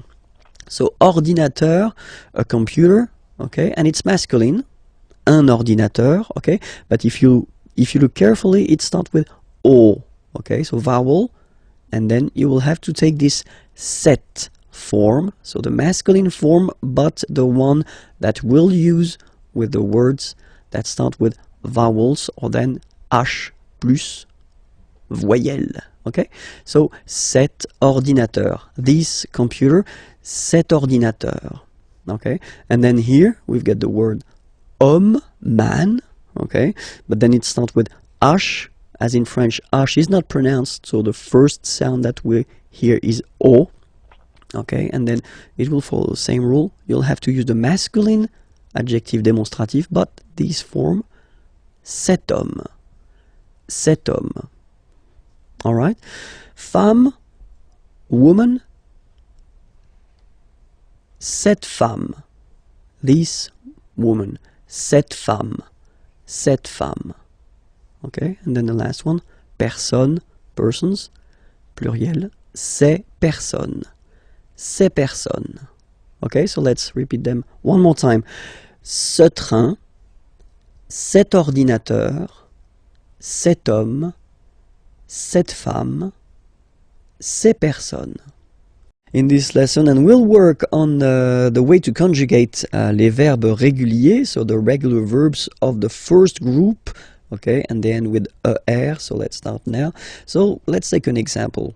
The example is parler. Parler is to speak or to talk, okay, and then if you have a look at it like that, you can basically divide this verb in two parts. The first part, parle, and then second part, er, so it does mean that this verb ending with er is belonging to the first group of verbs. In French we've got three groups, okay, the two first are regular and the last one, the third one, is irregular. So this is one verb ending with er. It does mean that it belongs to the first group and it won't be tricky or so difficult to conjugate. So we'll see together how to conjugate this verb. The first person, like je here, so you will put this parle again, so remember, and after that you just put the ending e, and then the way to pronounce it is je parle, parle. So remember, we put it, okay, but then we don't really pronounce it, je parle, okay. Then for tu, you will have to put es, okay, phonetically tu parles. So you've got the two first forms, you pronounce them the same way. You write them differently, of course, because you've got here and then you've got and s, okay, but then phonetically they are the same. Je parle, tu parles, okay. So let's see what you'll get for il and elle, and well, as you see, you've got il parle, elle parle, so it's the same form here. So if you really want to only speak and only use orally the language, well, it's quite easy to conjugate these verbs. Je parle, tu parles, il parle, elle parle. Okay? For nous, okay, we'll have, well, let's say the classical ending for nous, and it will be ons. Classical because you will see that with the other groups as well, it's quite common to have this ons for nous, okay? Nous parlons, okay? Remember, final s is not pronounced, okay? And then this on together, they will give you the sound on, okay? Nous parlons, all right? Let's see now for vous, vous parlez, okay? Remember, a z, when you combine them together, you get the sound e. Vous parlez, all right? And the last one, so even if you've got this ent, well, don't hate me, but you won't pronounce these letters, okay? You have to write them for the plural form, but you don't pronounce them, so you get il parle, elle parle. So the good news is that you've got here je parle, tu parles, il, elle parle, and then if you check it here, il, elle parle. So it's the same phonetical pronunciation or phonetical form, sorry, okay? And then you've got nous parlons and then vous parlez, all right? So here, remember the endings, you will have to write them, okay? All right, so we'll take another example. Regarder is to watch, okay? So you can see that the verb is ending with er, okay? So you just take this er away and then you keep this radical form, like we say in French, only this form, okay? So you will get je regarde, tu regardes, il regarde, elle regarde, nous regardons, vous regardez, il regarde, elle regarde. Okay, so one more time here. Regarde, regarde, regarde, and then regarde. So phonetically, only one form here. And then regardons, regardez. All right? Remember that even if this beautiful verb aller, that we tend to use quite often because it means to go, okay, even if it ends with er, it is not regular at all. In this lesson we will count together, yeah, so from 20 to 50, de 20 à 50. I hope you're ready because it's starting right now. 20, 21, okay, so remember to make this little link, 21, 21, 22, 22, 23, 23, 24, 24,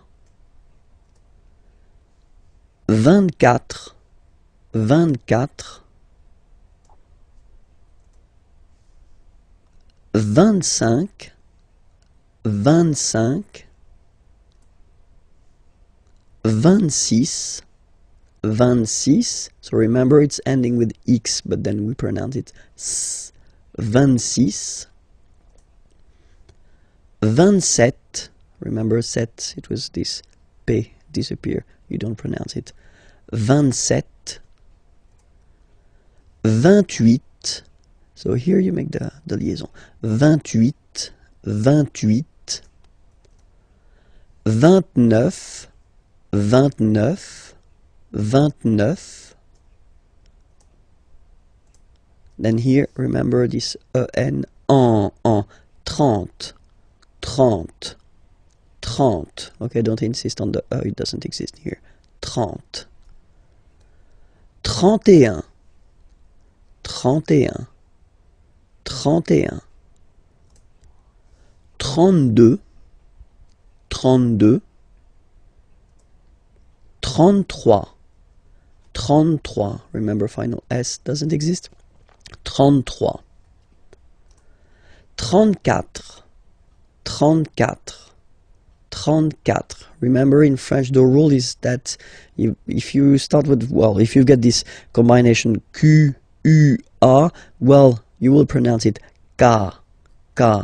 Same thing for the other vowels, okay? So because that's the rule, after Q, normally we put U and then another vowel, but then this U, well, basically it's not pronounced, okay? So K, 4, 34,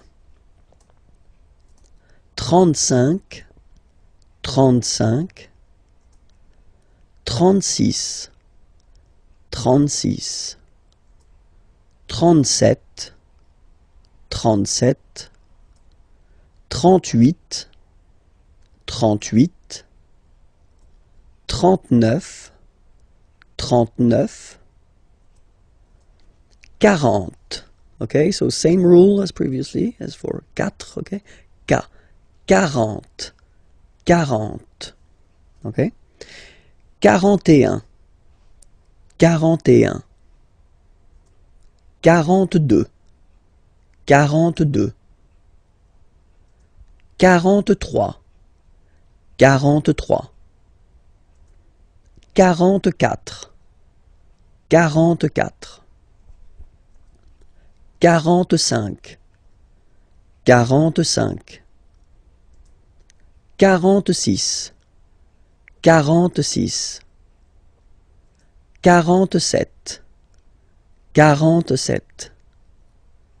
46, 47, 47, 48, 48, 49, 49,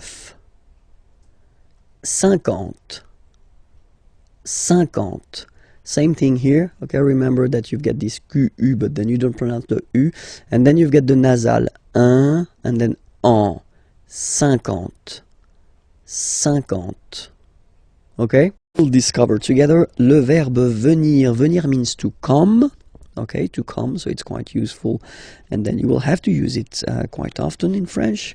So let's see how you conjugate this verb at the present form, okay, because this verb is not regular, just wanted to tell you first, okay? So the first form is je viens, je viens, okay? Remember this I, viens, and then this nasal, final S not pronounced, je viens, tu viens. So it's the same form, okay? Tu viens. Il, elle, vient. Final T not pronounced.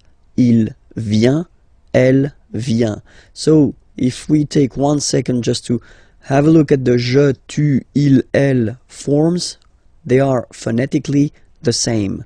Vient, vient, vient. Okay? You write the S, S, T, but then you pronounce these forms the same way. Okay? For nous it will be different because nous is here. Nous venons. Okay? O-N-S, classical ending for nous. Okay? Final S not pronounced. So O-N, on, venons, venons. Nous venons. Nous venons. Okay? And then vous venez. Remember a Z combined like that. Et venez, venez. Vous venez. Okay? And then the last form. So remember here, it's quite interesting because we've got this E vowel here, and then we've got a double N after. Okay? And the rule in French is that when you get this E and a double vowel after, you will have to pronounce this E like E. Alright? So, vienne, vienne, vienne, vienne. Okay? Ils viennent, elles viennent. Ils viennent, elles viennent. Alright? E-N-T, you don't pronounce them. Ils viennent, elles viennent. Alright? So, je viens, tu viens, il vient, elle vient, nous venons, vous venez, ils viennent, elles viennent. Alright? This lesson will work on vocabulary and then the vocabulary connected to la famille, so the family, la famille. And then we'll start with the grandparents. Les grands-parents. Les grands-parents. Remember, you don't pronounce this final S here. Grands-parents, okay? So, le grand-père, grandfather. Le grand-père. Remember, accent grave like that. It's this opened père. Le grand-père. Le grand-père. And then the feminine form, grandmother, la grand-mère. La grand-mère. Okay, so les grands-parents, le grand-père, la grand-mère. Okay, so let's see now the parents. Les parents, le père, the father, le père, la mère, the mother, la mère. Okay, so les parents, the parents, le père, la mère. Alright? So till now, I think that it's not really difficult to remember. Okay? Let's see now. Les enfants. Okay? So first, I don't make the liaison. Les enfants, just for you to see that we've got this en, and then we've got this en as well. Same pronunciation here. Enfant. Don't pronounce the T, you don't pronounce the S. Enfant, okay? And now we can focus on the liaison here. So you should make the little link. Les enfants. Les enfants. Okay? Enfants, children. Les enfants, the children. So let's see. It will be the masculine form, so the son, okay? So it's le, and then even if you've got this L, well, basically you don't pronounce it, and then strangely you pronounce the final S. Le fils. Le fils. Le fils. Le fils. And then the feminine form, the daughter, la fille. Yeah. Okay, so this L here and E will give you the sound Y. La fille. La fille. Okay, so make the difference between the masculine form, le fils, and then the feminine form, la fille. Okay, so les enfants, le fils, la fille. Okay, and then the grandchildren, but then in French we use the petit. Petit is like small. Okay, so les petits enfants, make this liaison here. Petits-enfants, petits-enfants, okay? Les petits-enfants, les petits-enfants.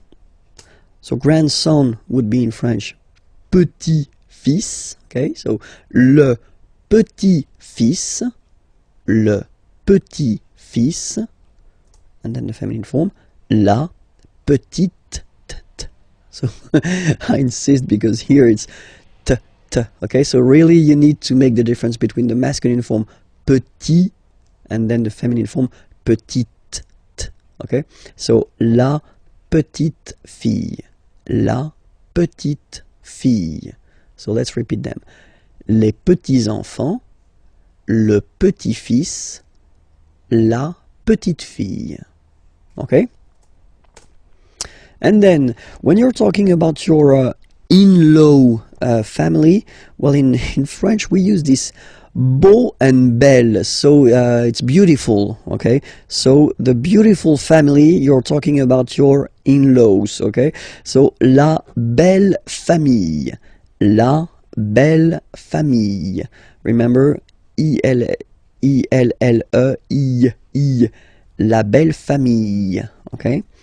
So père, okay, father, so father-in-law, okay, in French it's le beau-père, the beautiful father.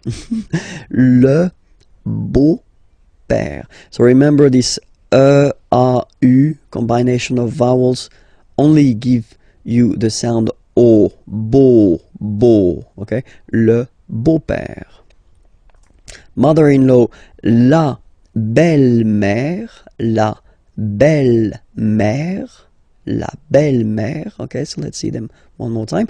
La belle-famille, le beau-père, la belle-mère, all right? And then brother-in-law, le beau-frère, le beau-frère, le beau-frère. So frère is brother, okay? And then feminine form, here you get sœur, okay? So sister-in-law, la belle, so we put the belle form here because it's the feminine form, sœur, la belle-sœur, la belle-sœur. And in this lesson we'll discover the questions in which you will find qui, que, or then quoi, okay? So let's discover now qui, okay? Qui means who, okay? So if you want to ask a question regarding someone, like in these two examples, so the first one, who is he? Qui est-il? Okay, so remember the normal way when we start a question with qui, or then as we saw in the previous lessons, okay, you will have to change the order and to put your subject, il, he, here, after the verb. Qui est-il? And then you make the liaison. Qui est-il? Who is he? Qui est-il? Qui est-il? Or then, let's see a little example here. Qui vient? Vient is venir. Vient is venir, yeah, is to come, sorry. So, qui vient, who is coming, avec toi, with you, ce soir, this evening. Qui vient avec toi ce soir? So, he's coming with you this evening. Qui vient avec toi ce soir? Okay? If you pronounce them normally, remember that you will have to raise your voice a little bit at the end of the question. So let's pronounce them the normal way. Qui est-il? Qui vient avec toi ce soir? Qui vient avec toi ce soir? Okay? Second one is que. So qui, who, que, what. What, okay? And then we'll see two examples here. Que fais-tu? Okay? Fais is coming from faire. Faire means to do, okay? Que fais-tu? So what are you doing? What do you do? Okay? Que fais-tu? Same thing here, remember, que. So you start a question with que, then you get to change the order. You get to put the subject after the verb, okay? Que fais-tu? And it's a question. Que fais-tu? Que fais-tu? Okay. And here, Que veux-tu? So veux is coming from vouloir, vouloir to want. Que veux-tu? What do you want? Okay, que veux-tu? Regarder, regarder is to watch. À la télévision, well, at the television. Que veux-tu regarder à la télévision? So let's read it normally now. Que veux-tu regarder à la télévision? Que veux-tu regarder à la télévision? Okay, so you can hear that I've been raising a little bit my voice at the end. And then the other option is quoi. So quoi means what as well. So you will tell me, oh, you get two what here, you get que and quoi. Yeah, for a good reason. Look at that. Well, tu fais quoi? So I've been just taking the same question as we had here, this que fais-tu? What do you do? What are you doing? Okay, but then if you're using this quoi, then it does mean that you don't start the question with it. You just put it here, for example, at the end. Okay, tu fais quoi? It is exactly the same meaning as this question, okay, but then you can see that you just keep the normal order of the sentence, subject, verb. Okay, in that case you definitely need to raise your voice at the end. Okay, tu fais quoi? Tu fais quoi? And then I took the same example as we had here. Okay, tu veux regarder quoi à la télévision? Okay, so let's raise the voice at the end to make it clear that it's a question. Tu veux regarder quoi à la télévision? Tu veux regarder quoi à la télévision? Okay, so let's repeat. Qui, who, qui est-il? Qui vient avec toi ce soir? Que, what? But you start the question with it. Que fais-tu? Que veux-tu regarder à la télévision? And then quoi? You don't start the question and it means what? Tu fais quoi? Tu veux regarder quoi à la télévision? In this lesson, we'll just focus on a short thing but quite useful, les présentations. Okay, so the first thing, when you meet someone and you want to know the name of this person, well, that's the common question or the normal question that you will have to use. Comment, so how, vous appelez-vous? Okay, we've been seeing in unit 1, if my memory is correct, the verb s'appeler, so to call oneself. Okay, when you introduce yourself, you use this s'appeler verb. Okay, so that's the reason why it will look this way. Comment vous appelez-vous? Okay, so comment vous appelez-vous? So what's your name? How are you calling yourself? If you want a direct translation, but it sounds a bit strange in English, but then that's the question. Comment vous appelez-vous? All right. The other possibility that we've got is to keep the normal order. So vous vous appelez, and then we put this comment thing at the end of the question. Okay. So in that case, remember to raise your voice at the end. Vous vous appelez comment? Vous vous appelez comment?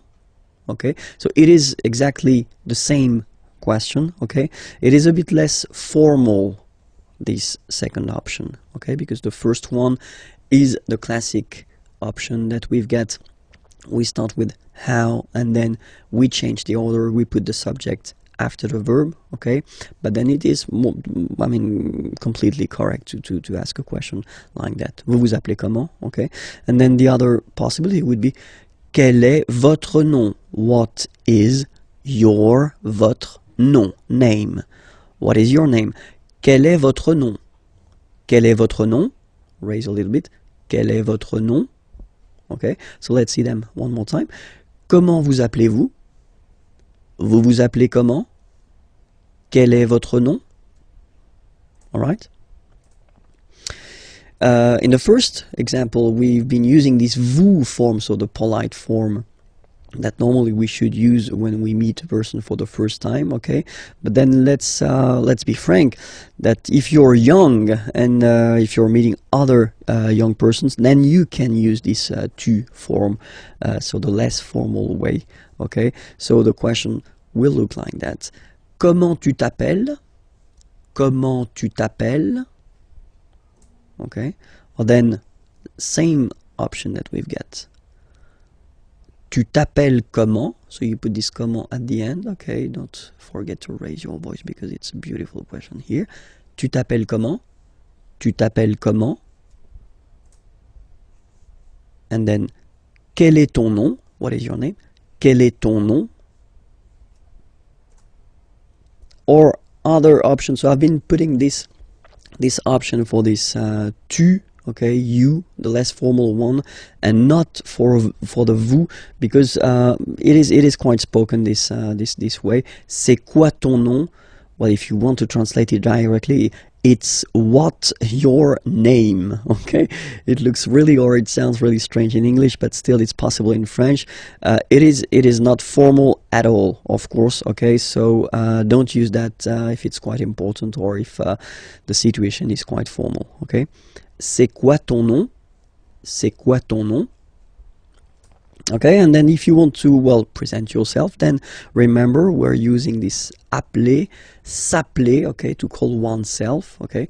Je m'appelle Vincent Lefrançois. Je m'appelle Vincent Lefrançois. Okay, I call myself Vincent Lefrançois, all right? But then that's the way we use to present ourselves. Okay. Other option would be to use, not to use this s'appeler to call oneself, but to use to be, which is totally possible. Je suis Vincent Lefrançois. Je suis Vincent Lefrançois. I am, okay. Je suis Vincent Lefrançois. And then, third option, mon nom, my name, okay. Mon nom is, mon nom est Vincent Lefrançois. Mon nom est Vincent Lefrançois.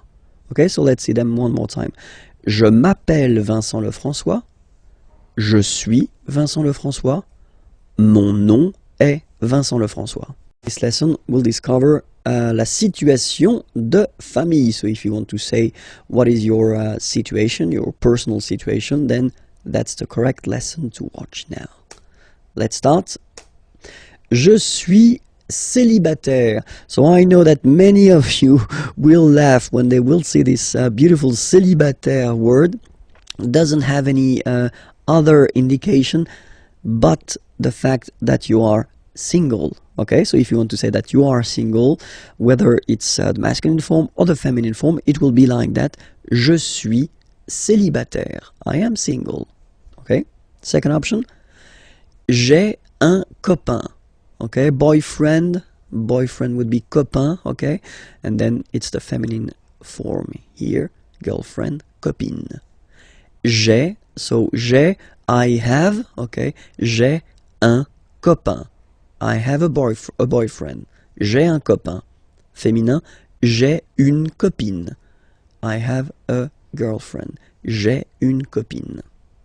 Okay, so if you're in couple, en couple, je suis, I am, je suis en couple. Je suis en couple. So here you want to indicate that you are living with someone, but then you are not married, okay? Je suis en couple. You can make the liaison here. Je suis en couple, okay?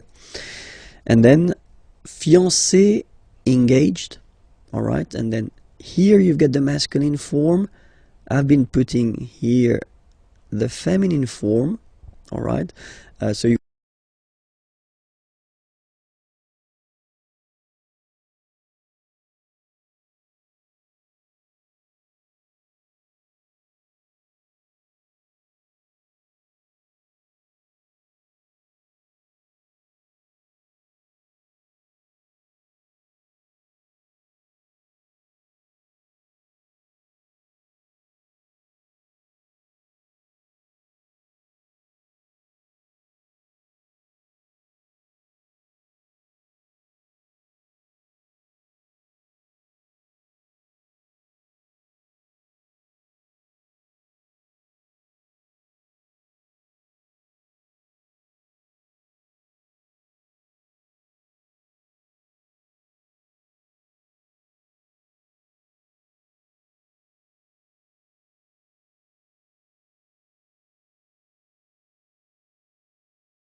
next lesson, we'll see how to conjugate the verbs ending with IR. So not all the IR verbs are belonging to the second group, but some of them, and then we'll see how to conjugate them at the present form. Okay, so we'll take an example. The example is finir. So finir means to finish. Okay, and then you can see that it's ending with IR. All right, so we'll do it like that. We'll divide it in two, so FIN, and then we take away this IR ending. All right, and we'll just keep this form here, FIN, to construct the present.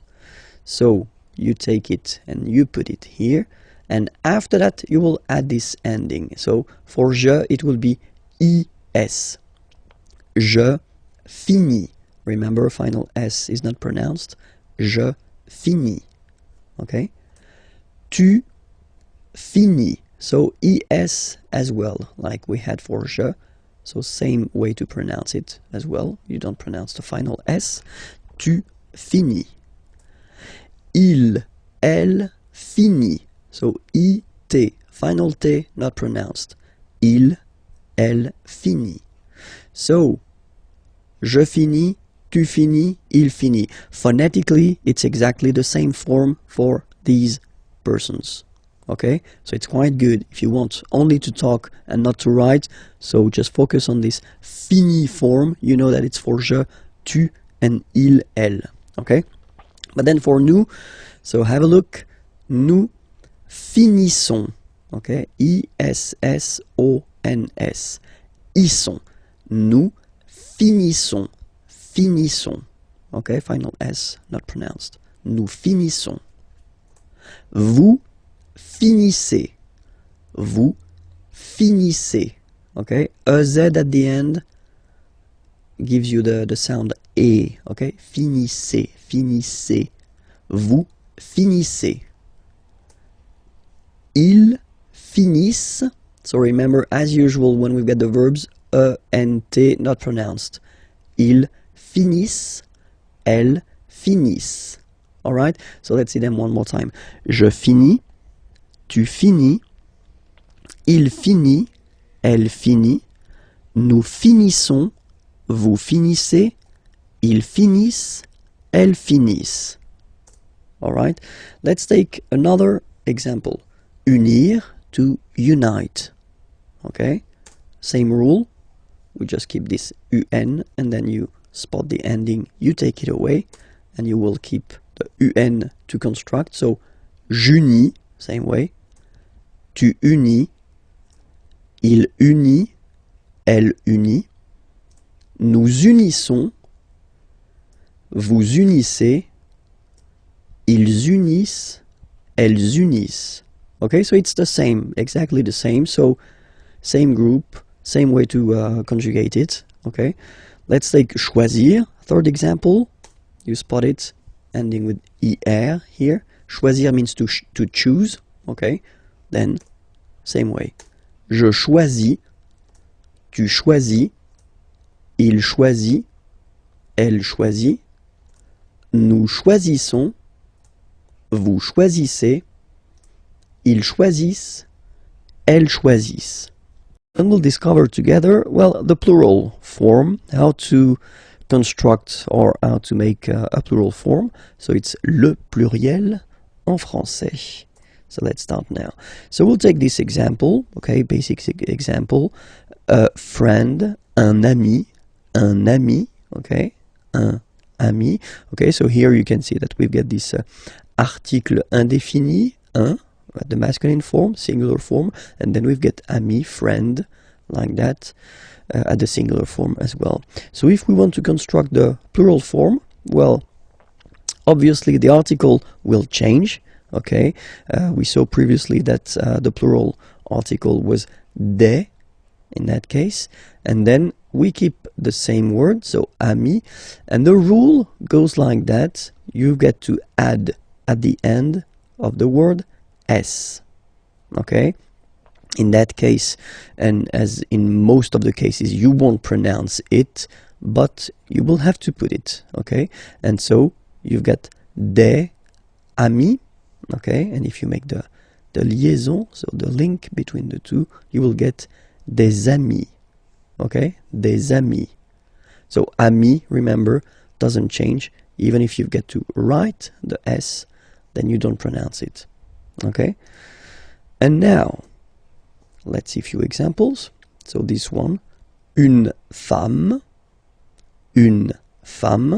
okay. So if we think about the rule that we saw previously, then une is changing and then the article become des, okay.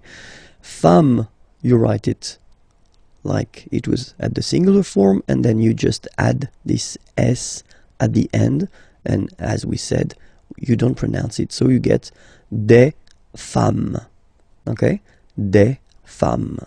So une femme, singular, and then des femmes, right?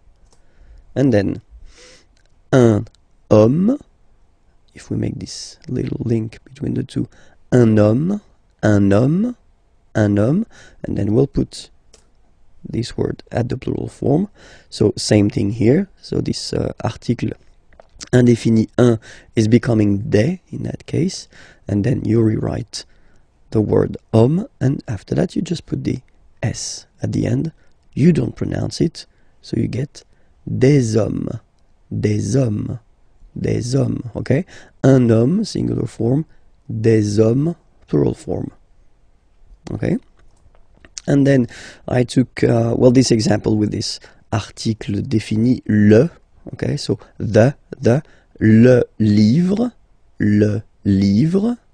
okay. If you want to put the plural form, then the article here becomes les, so that's the plural form, okay, les, and then same rule, you just write livre, and then you put S at the end, but then you don't pronounce it. Les livres, le livre, les livres. So it's quite interesting in this example here, because if you listen carefully, le livre, les livres, so the only way to know whether it's singular or plural is to pronounce correctly the article, in that case le, and here les. So it's really this le, and then les, that will make the difference between the singular form and the plural form, okay. As usual in French, we've got exceptions. So you get words that will end with this a, u, combination of vowels, like for instance une, o. So remember, when you get these vowels like that, then you get only the sound o, okay, une o. So in that case, well, you won't add the S as like we saw previously, but then it will be, the rule is that you get to put X here at the end, but then same rule, you don't pronounce it.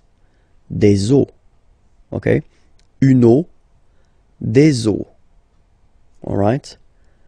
Second group, words ending with a, u. Here is an example, un tuyau, okay. Same rule here, you won't add S at the end, but instead of S you will put X, okay. Des tuyaux, same rule, you don't pronounce it. Des tuyaux, okay. Un tuyau, des tuyaux. So the only difference will be with the article, because the word will be pronounced the same way. And then the last group is the words ending with e. So let's take one example. Un feu, and basically the same rule. You don't put S, but you will put X instead, and then you don't pronounce it. Des feux, un feu, des feux. Okay, there is another group of words. So because normally the words ending with the OU, like that here, OU, and then the sound is OU, okay? Normally these words just behave like the others, so you just need to put S at the end. But of course, as usual in French, we've got few exceptions. So I've been listing all the exceptions of the OU ending, words that will, well, like we saw previously, not take S, but then take X at the end, okay? But still, as usual, it's not pronounced, so it doesn't really affect the pronunciation, but it's just for you if you want to write them correctly at the plural form. Remember, it's not S, but it's X, okay? So the first one, un bijou, okay? So I did put the translation here. Pluriel, des bijoux, okay? Then, un caillou, plural, des cailloux. Okay, remember, you don't pronounce it, the final X. Then, un chou. Okay, remember, when you combine this C and H, you get the sound sh. Chou, un chou. Pluriel, des choux. Okay. Un genou. Des genoux. Un hibou, des hiboux,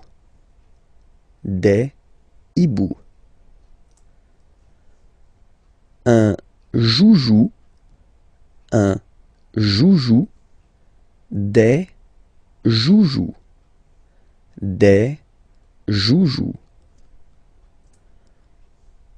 un pou, des poux. Okay, so the good thing, if you remember carefully what I've been introducing so far, is that the main group of words are actually you only need to add S at the end, and then you, well, basically you don't pronounce the S. Or then the exceptions, you will, like these ones here, you will have to add this X at the end, but still you won't pronounce the X, okay? But still, as usual, we've got exceptions. So a few exceptions, not that much, but then these exceptions are really strange, because it does mean that the pronunciation will change. Okay, so we'll take this one, un bœuf, and then at the plural, well, you just write it like we saw previously, so you just add this S, but then pronunciation changes quite much, because you get des bœufs, alright, un bœuf, des bœufs, alright. Then, un œuf, des œufs. Okay, and we'll make the liaison here to make it sound more beautiful. Des œufs, alright? Un œuf, des œufs. And then the last one, this is probably the most strange one. Un œil, des yeux,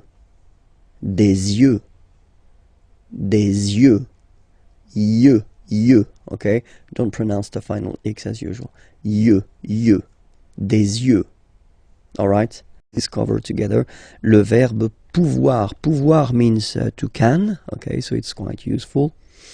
And then we'll discover it because, well, it's not a regular verb, so it's always quite interesting to take a few minutes to really work on it and try to remember the way it is conjugated at the present form. Okay, so the first form that we'll have is je, as usual. So je peux. Okay, final X not pronounced here. Okay, so you get X, but you don't pronounce it. So basically, you get the sound peut. Je peux. Okay, so I can, je peux. Okay, then tu peux. Same pronunciation and same spelling or writing. Okay, P-E-U-X. Okay, you don't pronounce the final X. Tu peux. Okay, je peux, tu peux. peut. Then il, elle, peut. So you will put T at the end, you don't pronounce it. Il peut, elle peut. Okay? So if you look carefully, you've got peut here, you've got peut here, and you've got peu here. Okay? So for the three first, or four, because there is the feminine form as well, for the four first persons here, well, it's the same phonetical form. It's peu. Okay? And then nous. So classic ending for nous, this ONS ending for nous. Okay, nous pouvons. Nous pouvons. Okay, you don't pronounce the final S. Nous pouvons. Then vous pouvez. Okay, classic ending as well for the vous form. A Z like that. Okay, remember you pronounce it e. Okay, vous pouvez. Vous pouvez. And then plural form, ils, elles, peuvent. Ils, elles, peuvent.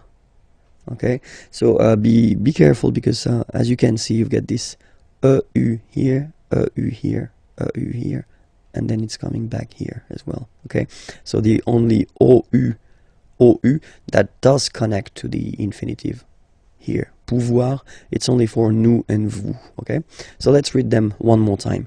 Je peux.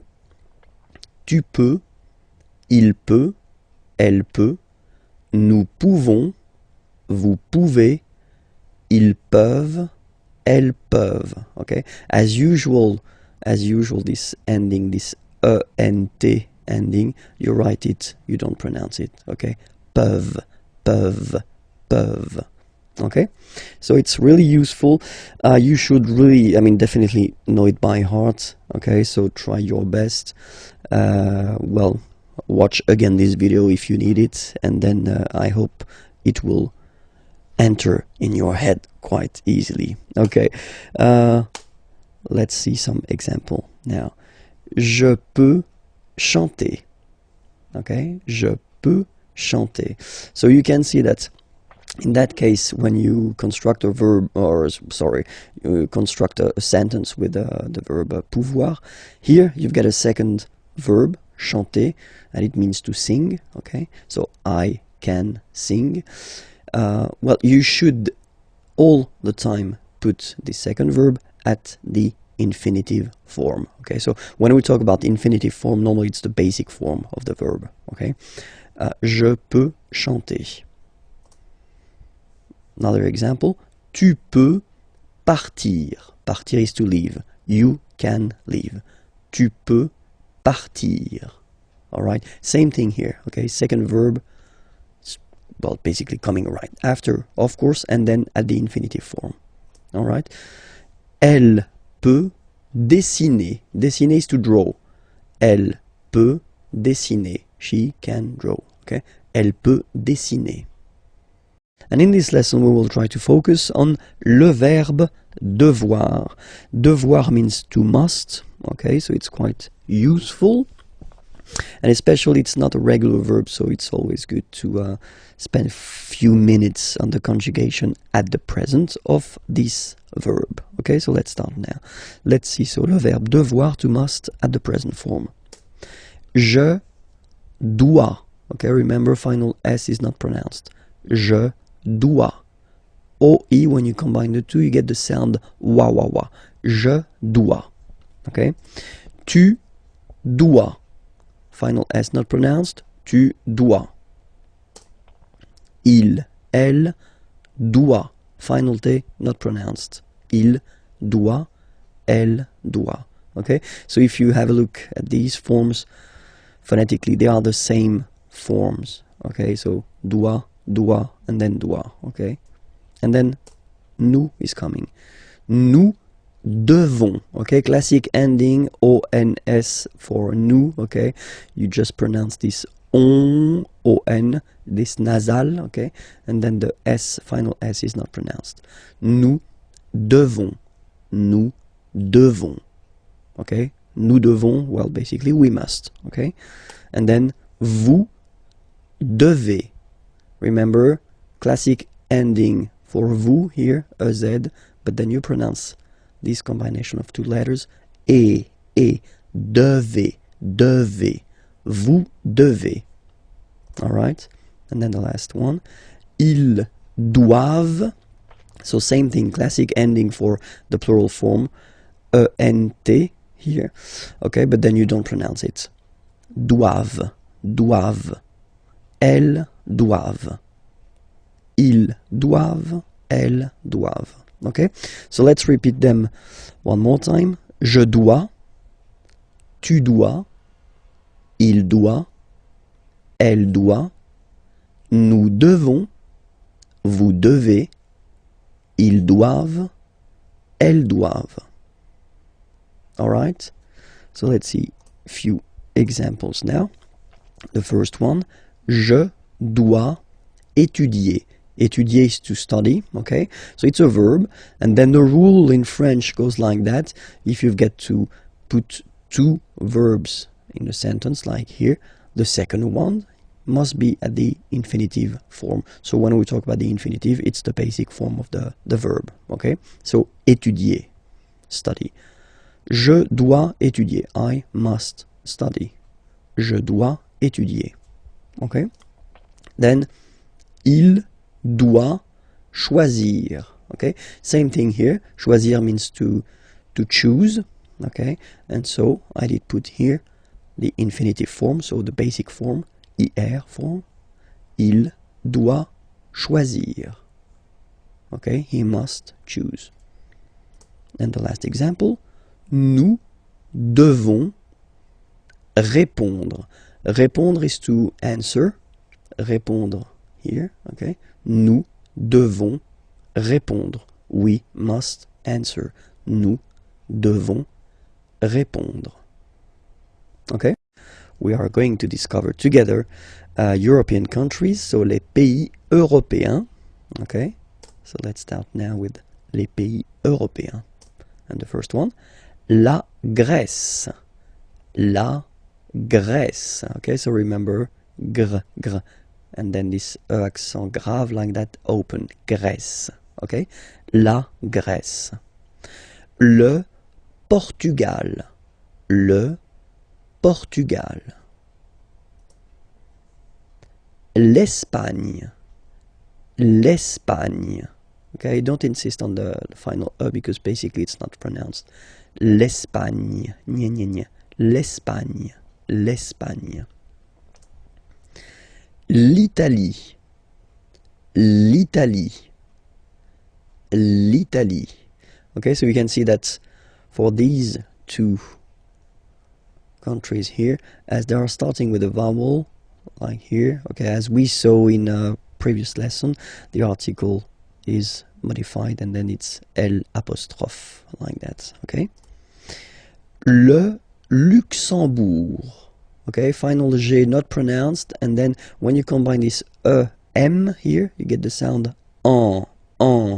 You don't pronounce the M at all, it's this nasal en, okay? Le Luxembourg. Le Luxembourg, okay?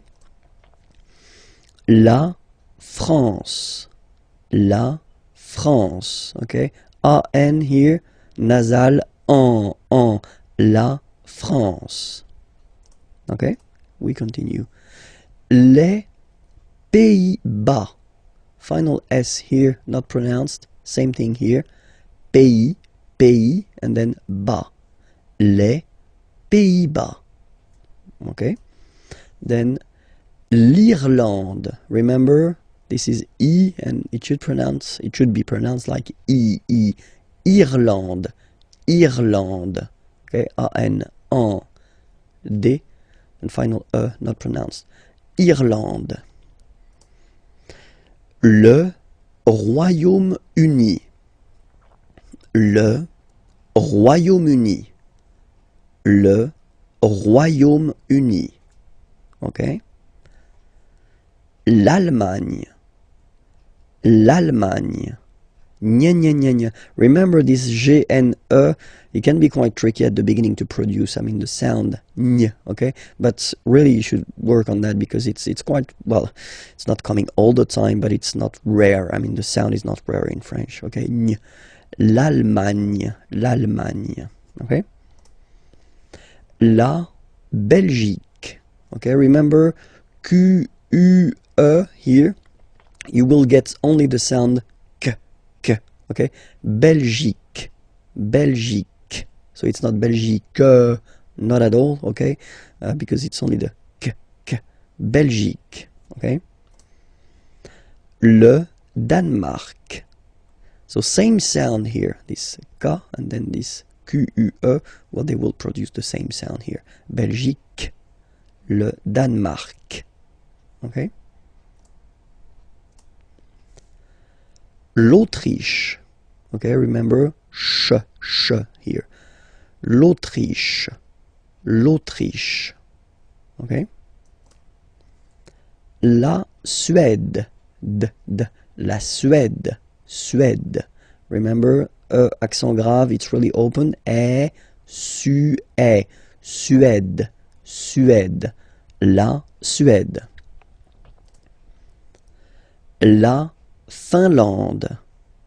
I-N here, nasal, un. A-N, nasal, en. And then D, final E, not pronounced. La Finlande. Okay? L'Estonie. Final E, not pronounced. L'Estonie. L'Estonie. La Lettonie. So remember when you've got this E and then a double letter like that, T, okay, then you will have to open your E and it will become E, le, Lettonie. La Lettonie. La Lituanie. Remember in French, sorry, H doesn't exist, okay, so you don't pronounce it, and it's li, tu, a, ni, Lituanie. La Lituanie. Okay, continues. La Pologne. Nya, again. La Pologne. La République tchèque. So remember, Q-U-E, k, tchèque.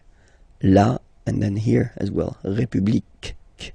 La République tchèque. Okay, la République tchèque. Chypre. Chypre. So remember, we've got this Y letter here, but then phonetically when you pronounce it, it's like I, okay? Chypre. Okay? Malte. Same thing here, you don't insist on the final E. Malte.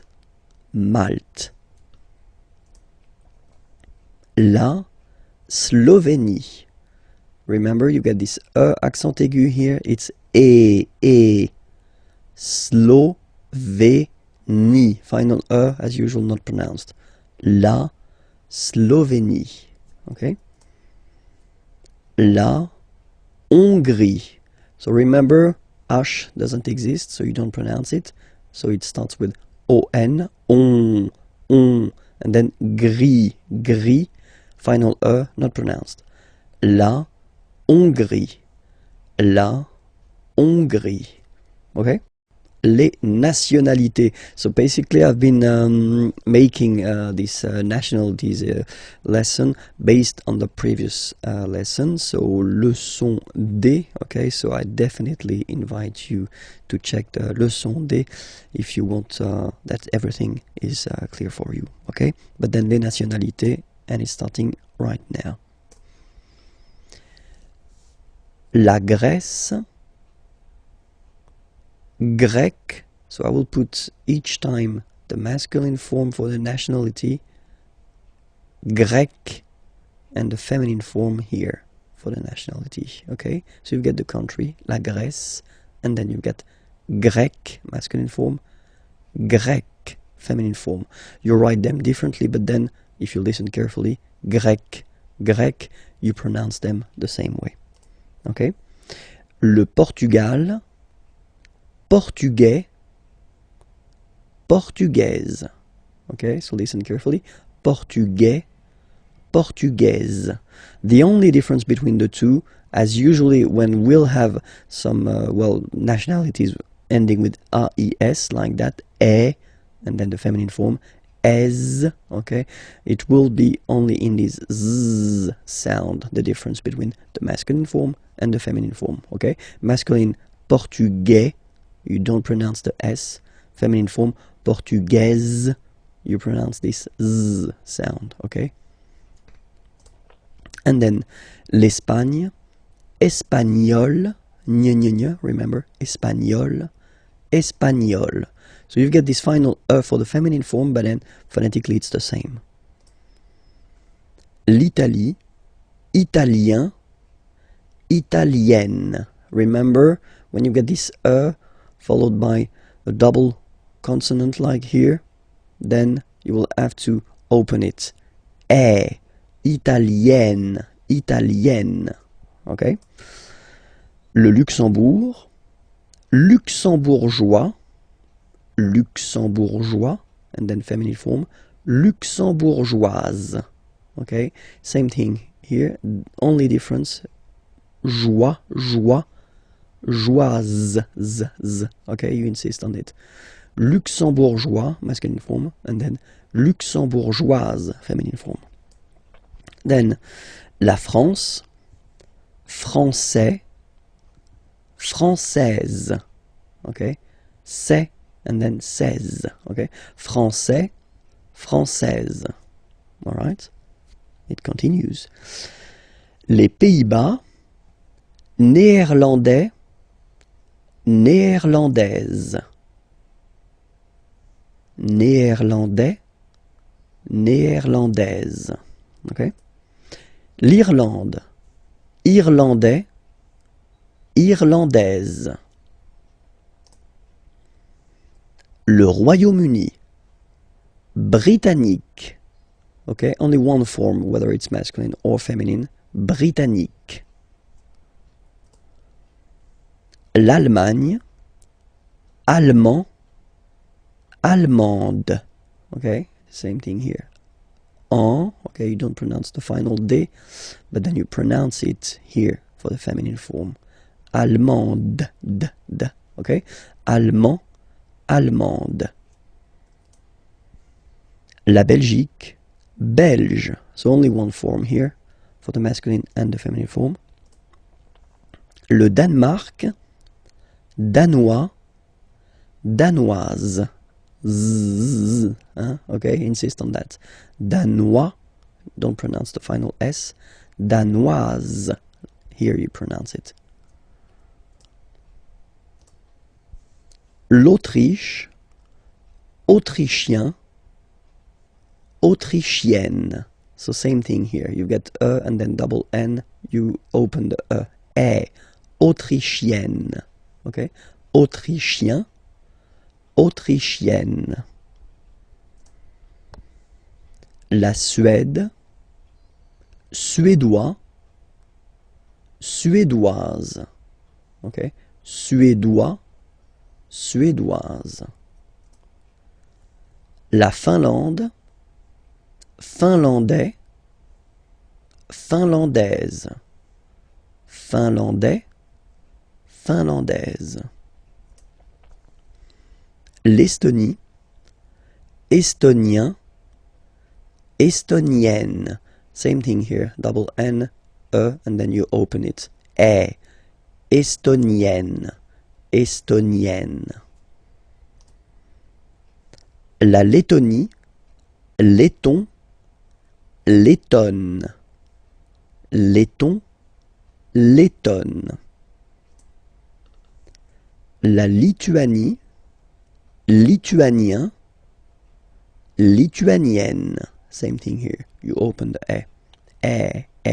Lituanienne. Okay? Lituanien, lituanienne.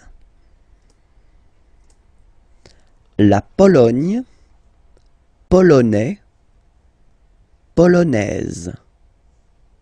polonais, polonaise. La République tchèque, tchèque. Okay, so here as well, you've got only one nationality. So whether for masculine or feminine form, it will be the same. Tchèque. Okay. Chypre, same thing here. Chypriote. Remember this Y is pronounced like I, okay? Chypriote. Chypriote.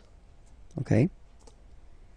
Malte, Maltais, Maltaise. So remember, as I said previously, the only difference, es. Maltais, Maltaise. La Slovénie, so only one form here, Slovène. Slovène. Remember, E accent grave, you open it. Slovène. La Hongrie, Hongrois, Hongroise. Okay? Hongrois, Grois, Hongroise. Okay, so here, final S not pronounced for the masculine form, and then you pronounce it here for the feminine form. Hongrois, Hongroise. Okay? Les Amériques, les Amériques. So let's see now. Les États-Unis. Okay, so if we make every links, we'll have it here and then here. Okay, les États-Unis. Les États-Unis. Le Canada. Le Canada. Le Mexique. Le Mexique. Mexique. It's really the X. Huh?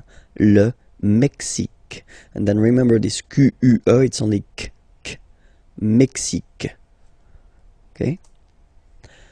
Le Brésil.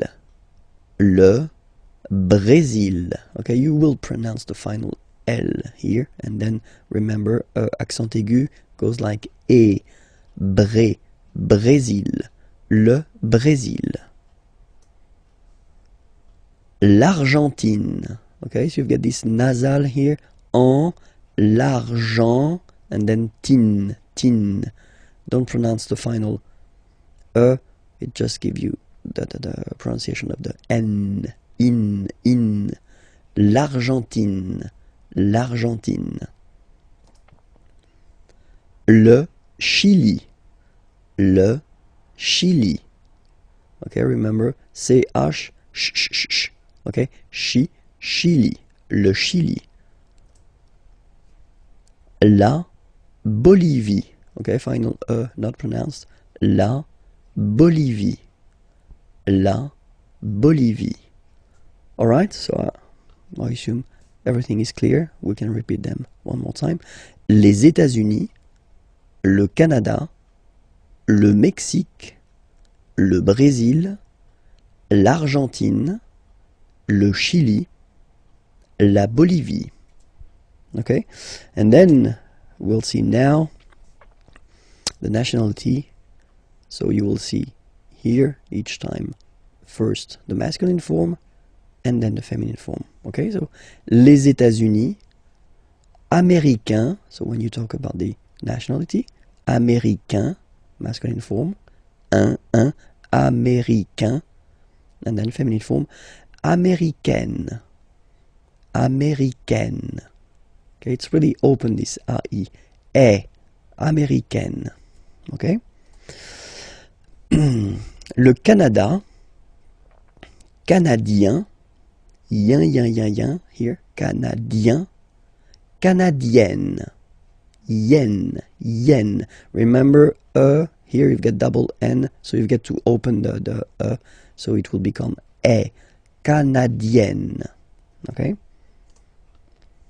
Le Mexique, mexicain, un here, like we had in américain, AIN, mexicain, and then mexicaine, mexicaine. Le Brésil. Brésilien, yen, brésilien, like we had for Canadien, brésilien, feminine form. Brésilienne, yen, brésilienne. Okay? And then l'Argentine. Argentin, in, gives you this un sound. Argentin, okay? And then Argentine. Argentine. Okay, if you look carefully, well, basically the feminine form is the same as the name of the country, okay? Le Chili, chilien, chilien, yen, chilien, chilienne, chilienne, okay?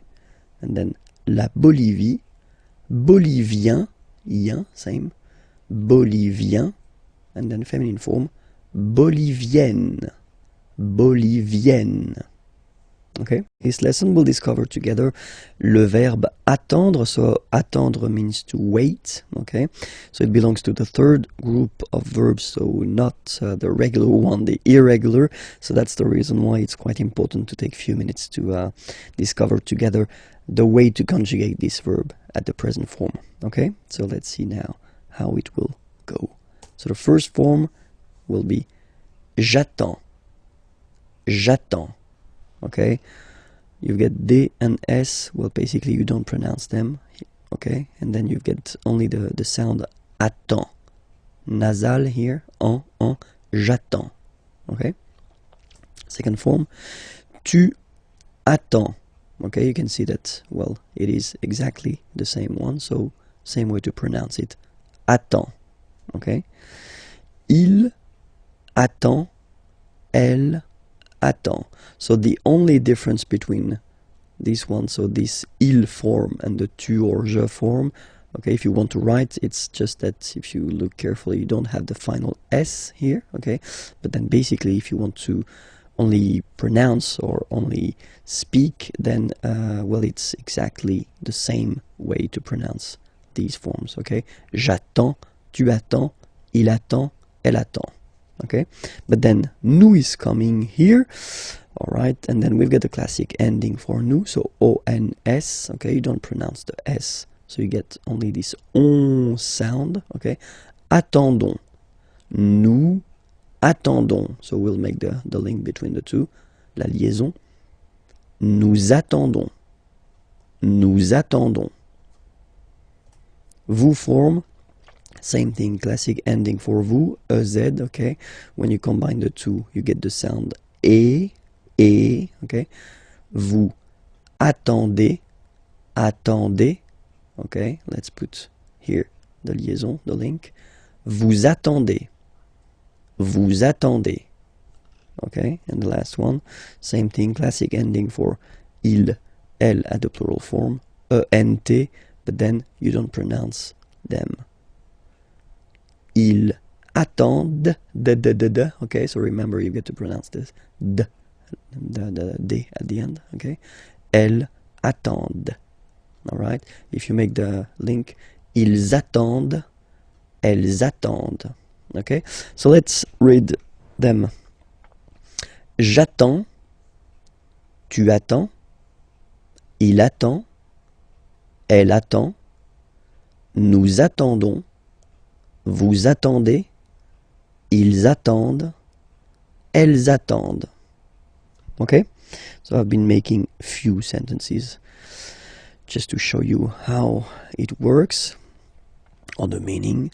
J'attends le train. So le train, the train, I wait. Okay? I wait for the train, but then j'attends le train. Okay? Tu attends avec moi.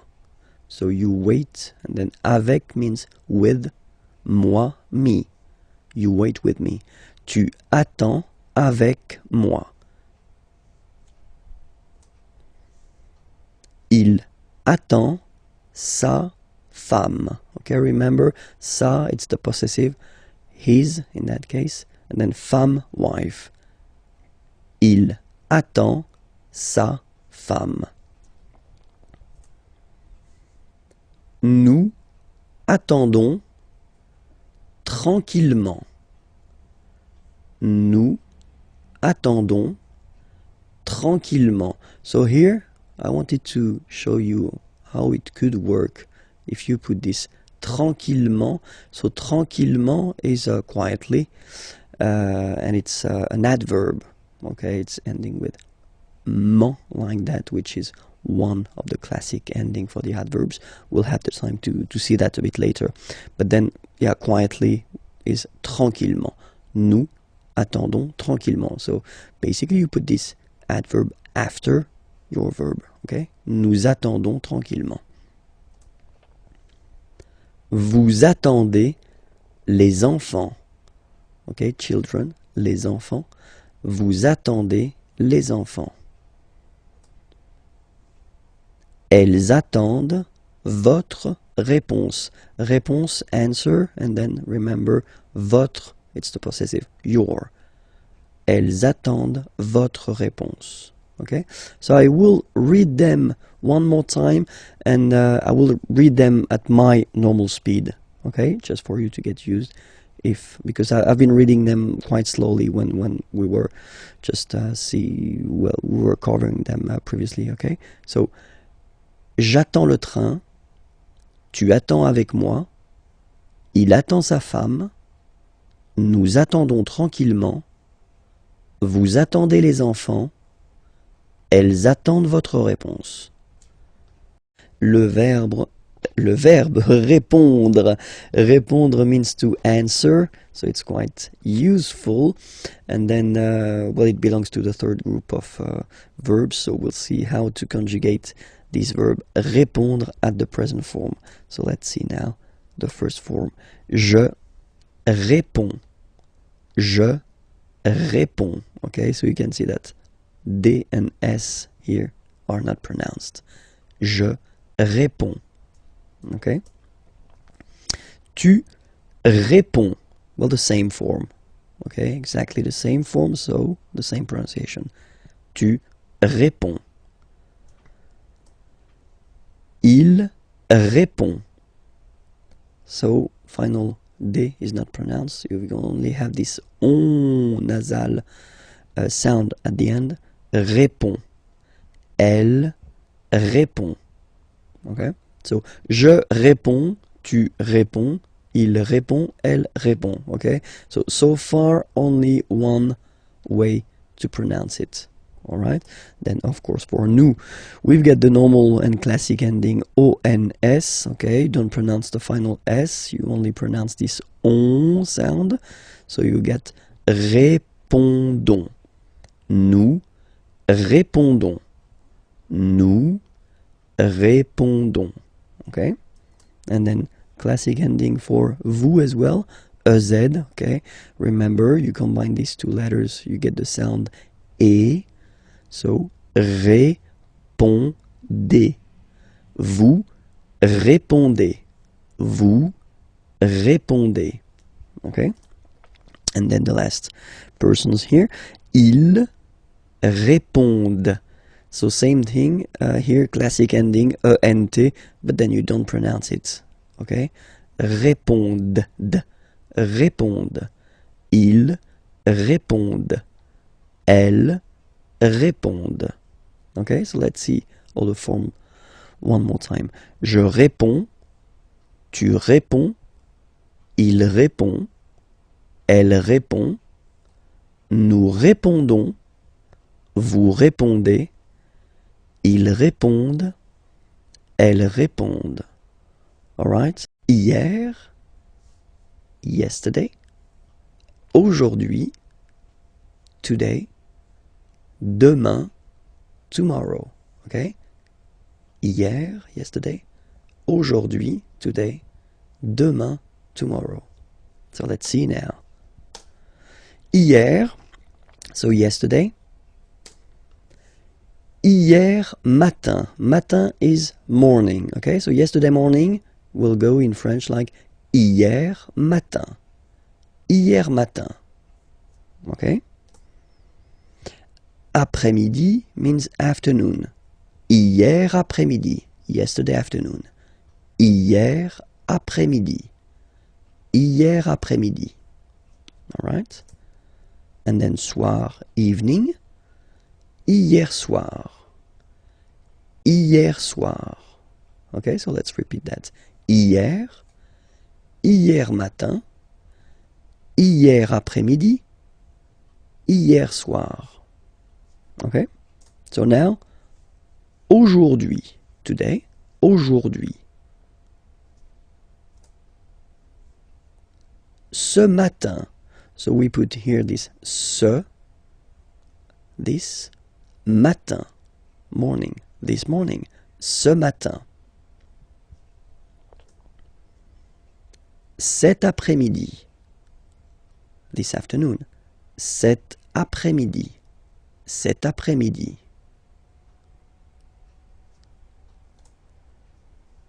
Ce soir.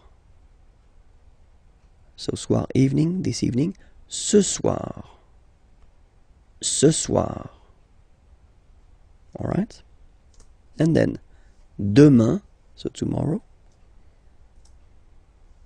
Demain matin, tomorrow morning. Demain matin.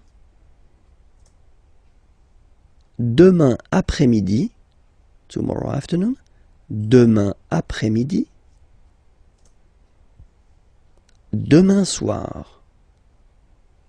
Demain soir. Tomorrow evening. Demain soir. So one more time. Hier. Hier matin. Hier après-midi. Hier soir. Aujourd'hui. Ce matin. Cet après-midi. Ce soir. Demain. Demain matin. Demain après-midi. Demain soir. 50, de 50 à 75 till 75, de 50 à 75. So let's see how they go. 50, 50, 51, 51, 52, 52, 53, 53, 54, 54, 55, 55, 56, 56, 57, 57, 58, 58, 59, 59, 60, 60, 61, 61, 62, 62, 63,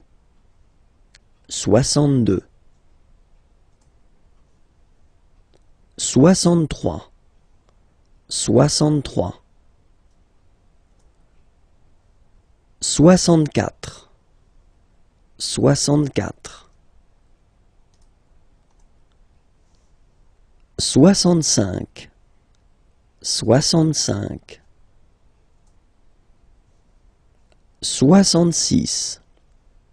65, 66, 66,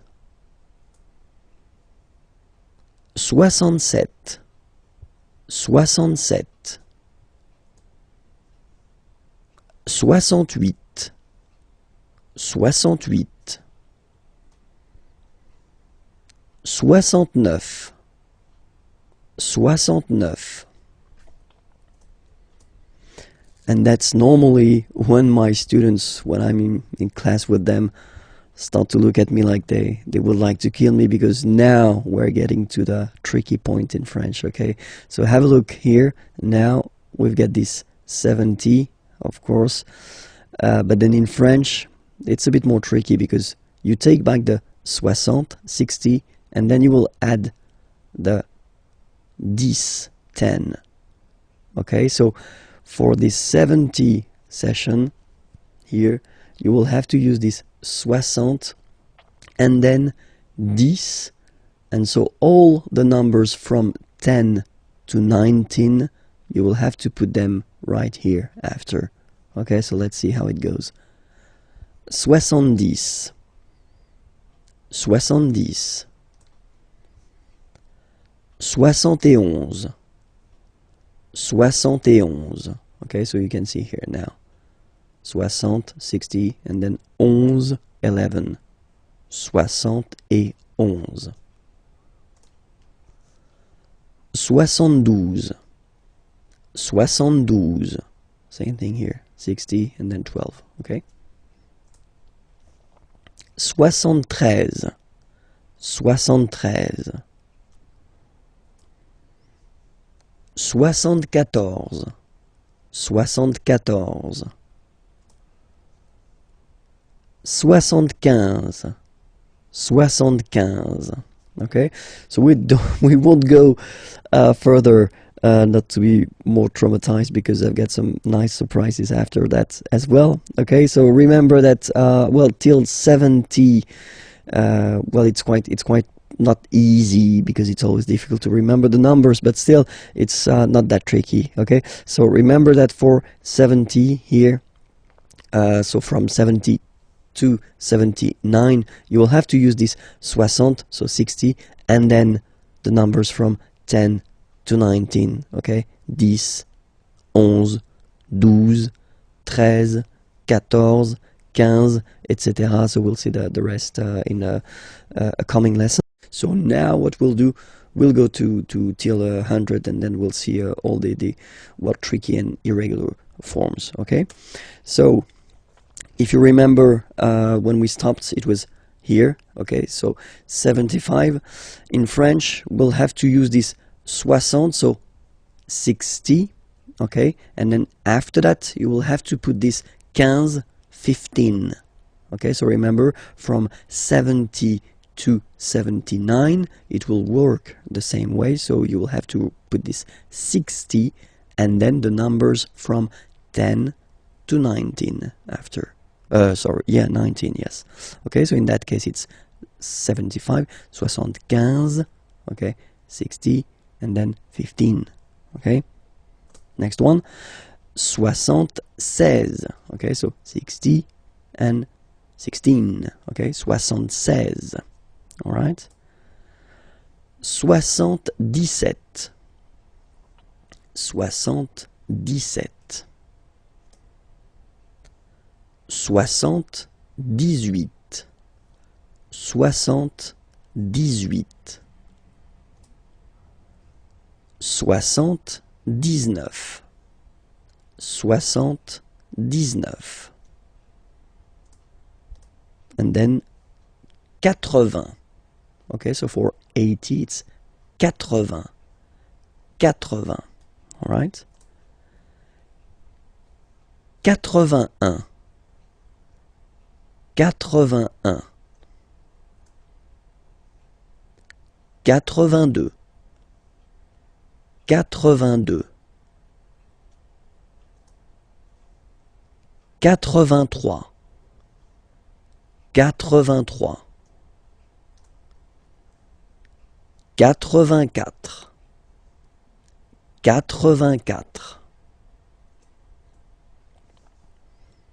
86.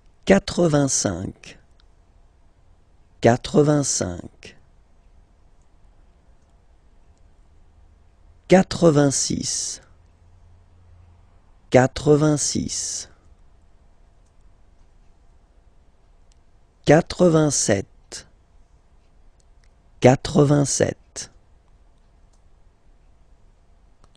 87. 88. 88. 89. 89.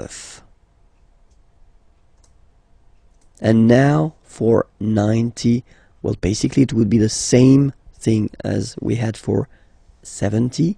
So you will take this 80, 80, and then you will add the numbers from 10 to 19 after. So 90, and then 91, so 91, so remember 80, 80, and then 11, 11.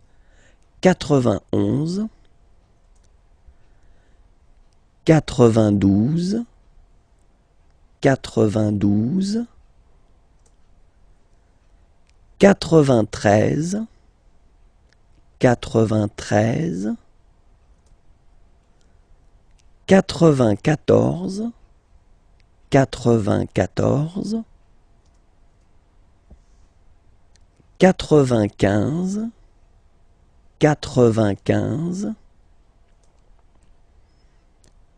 93, 94, 94, 95, 95, 96, 96, 97, 97,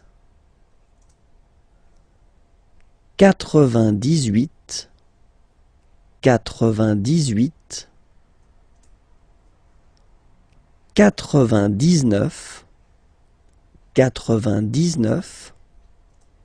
and the last one, 100.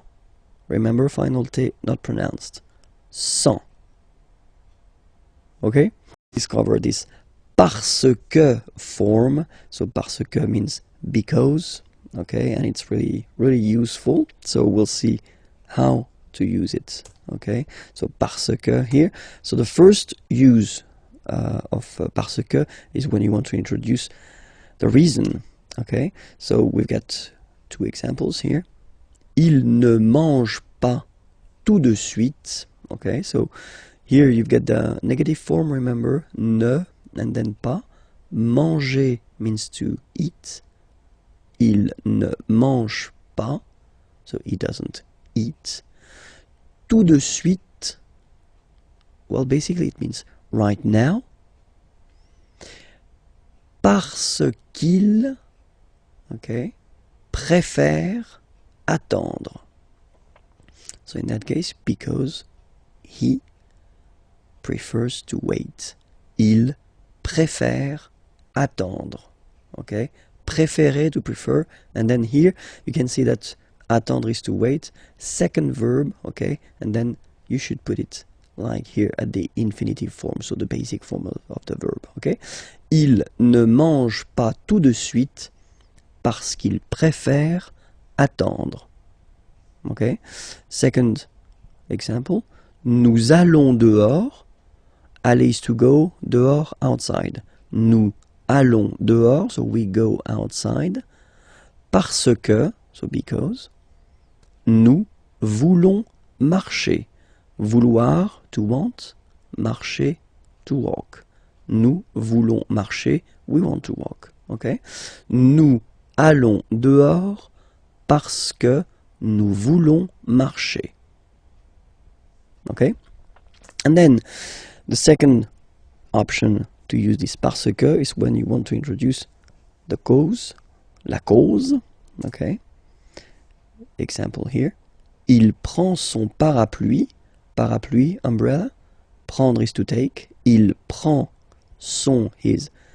So he's taking his umbrella. Il prend son parapluie parce qu'il pleut. Pleuvoir, to rain.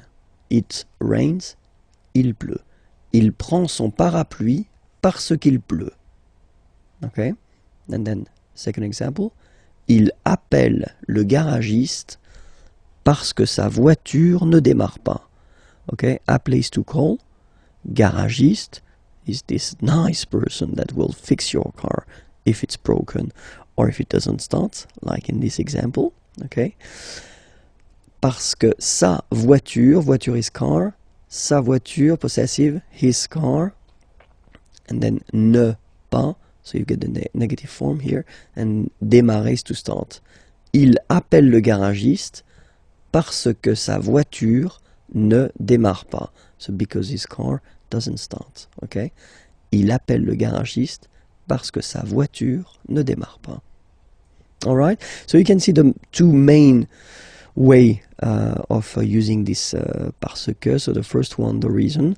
In that case, well, it's something that refers to the person. Okay, actually, in that case, he doesn't eat because he prefers to wait, and then we go outside because we want. Okay, and then the second possibility, when you talking about la cause, in that case, something that doesn't really, it's not the results of what someone is doing, but it's raining in that case, and then the car doesn't start.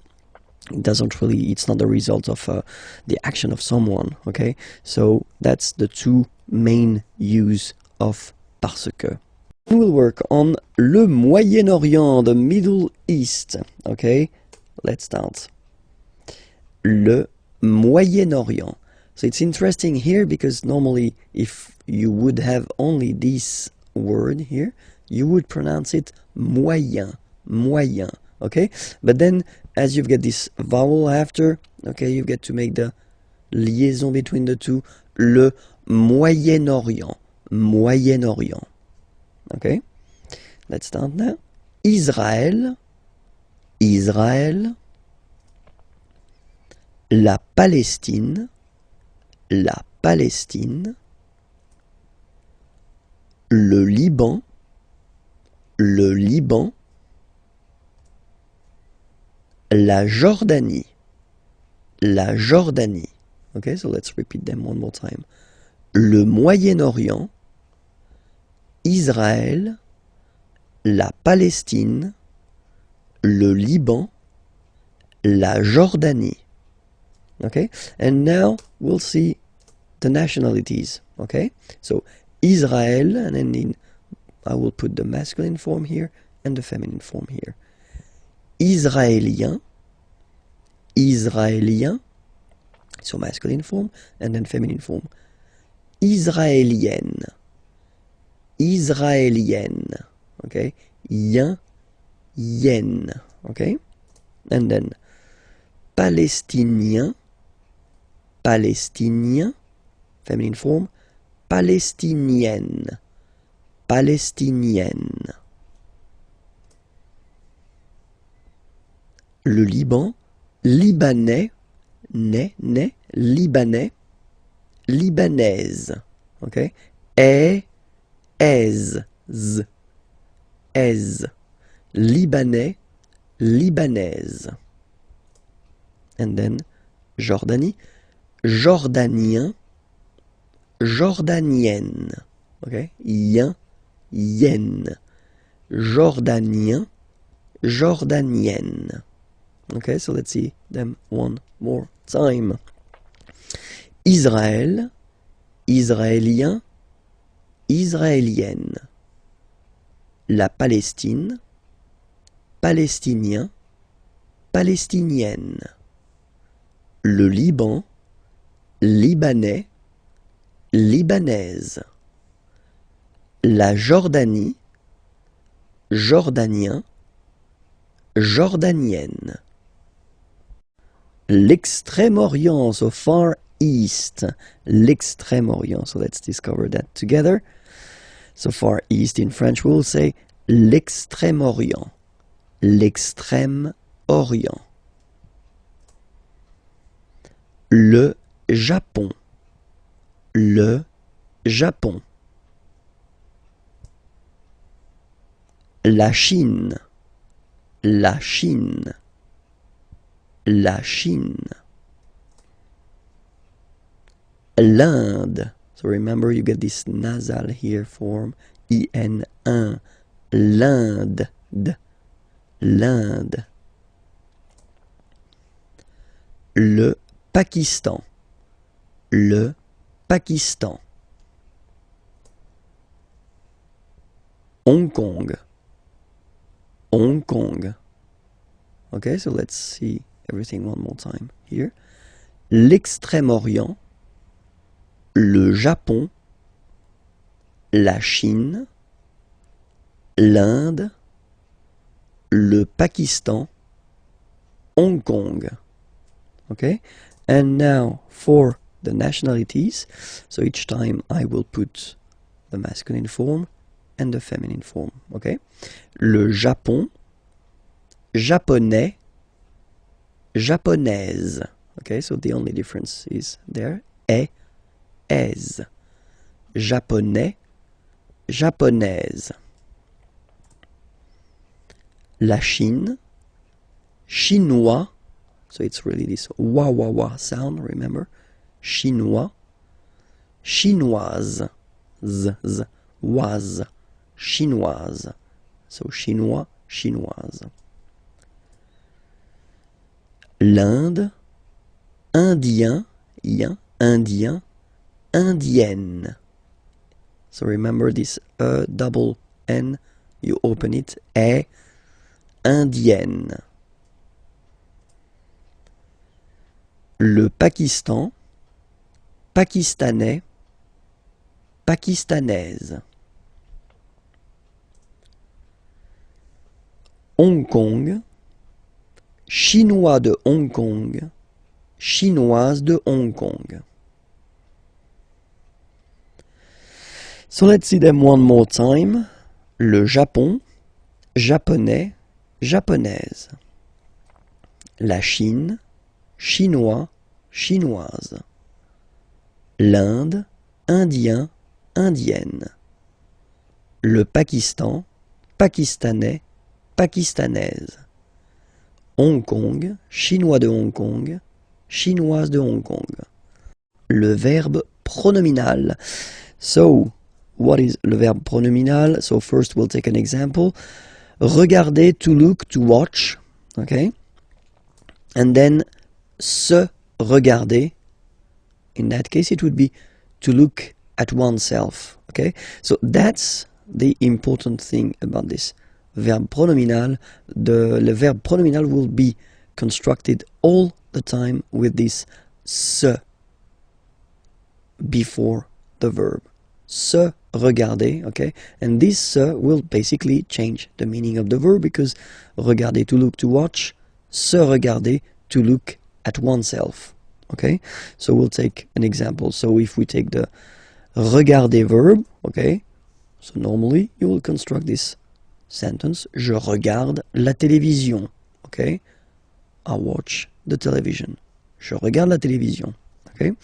But then if you use this se regarder, so as I said, to look at oneself, in that case, je me regarde. Alright, so you will have to add this me thing here before the verb. Je me regarde. Okay, so let's see how we will conjugate this verb at the present form. Je me regarde. Tu te regardes. Il se regarde. Elle se regarde. Nous nous regardons. Vous vous regardez. Il se regarde. Elle se regarde. So now you can see that you've got to add these me, te, se, nous, vous, se before the verb when you conjugate it. Okay? Let's take another example. Appeler, to call. Okay? And then the important thing in that case is that, as usual, you know, appeler is starting with a vowel. A here. And it does mean that, as usual in French, normally we should have this se, but then e will disappear and it will look like that. S'appeler. So appeler, to call, and then s'appeler, to call oneself. Okay, so let's see how we will conjugate this verb. Je m'appelle. So same thing here, the that we had previously disappeared. Je m'appelle. So remember, that's normally the verb that you use when you introduce yourself, like I call myself, so my name is, of course, but then in French it's like I call myself. Okay, je m'appelle. Tu t'appelles. Tu t'appelles. Il s'appelle. Elle s'appelle. Nous nous appelons. Okay, so I will make the liaison. Nous nous appelons. Vous vous appelez. Il s'appelle. Elle s'appelle. Sorry. So if you look carefully here as well, so you will have to add this m, t, s, okay, and then nous, vous, s, okay. So remember, it's just because the verb is starting with a vowel. It would be the same if the verb would start with the letter h plus a vowel, because we don't pronounce h, so that's the reason why.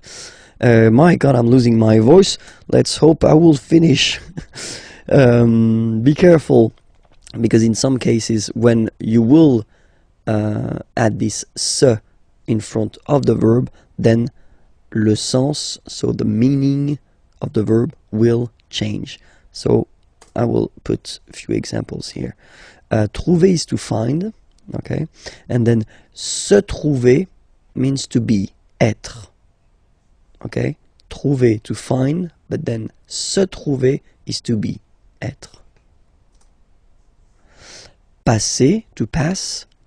Se passer, avoir lieu, so to take place. Se passer, to take place. Passer, to pass. Okay? And then mettre, to put. Se mettre, well, it's to start. Commencer, to start something. Okay? So remember, trouver, to find. Se trouver, être, so to be. Passer, to pass. Se passer, avoir lieu, to take place. Mettre, to put. Se mettre, commencer, to start something.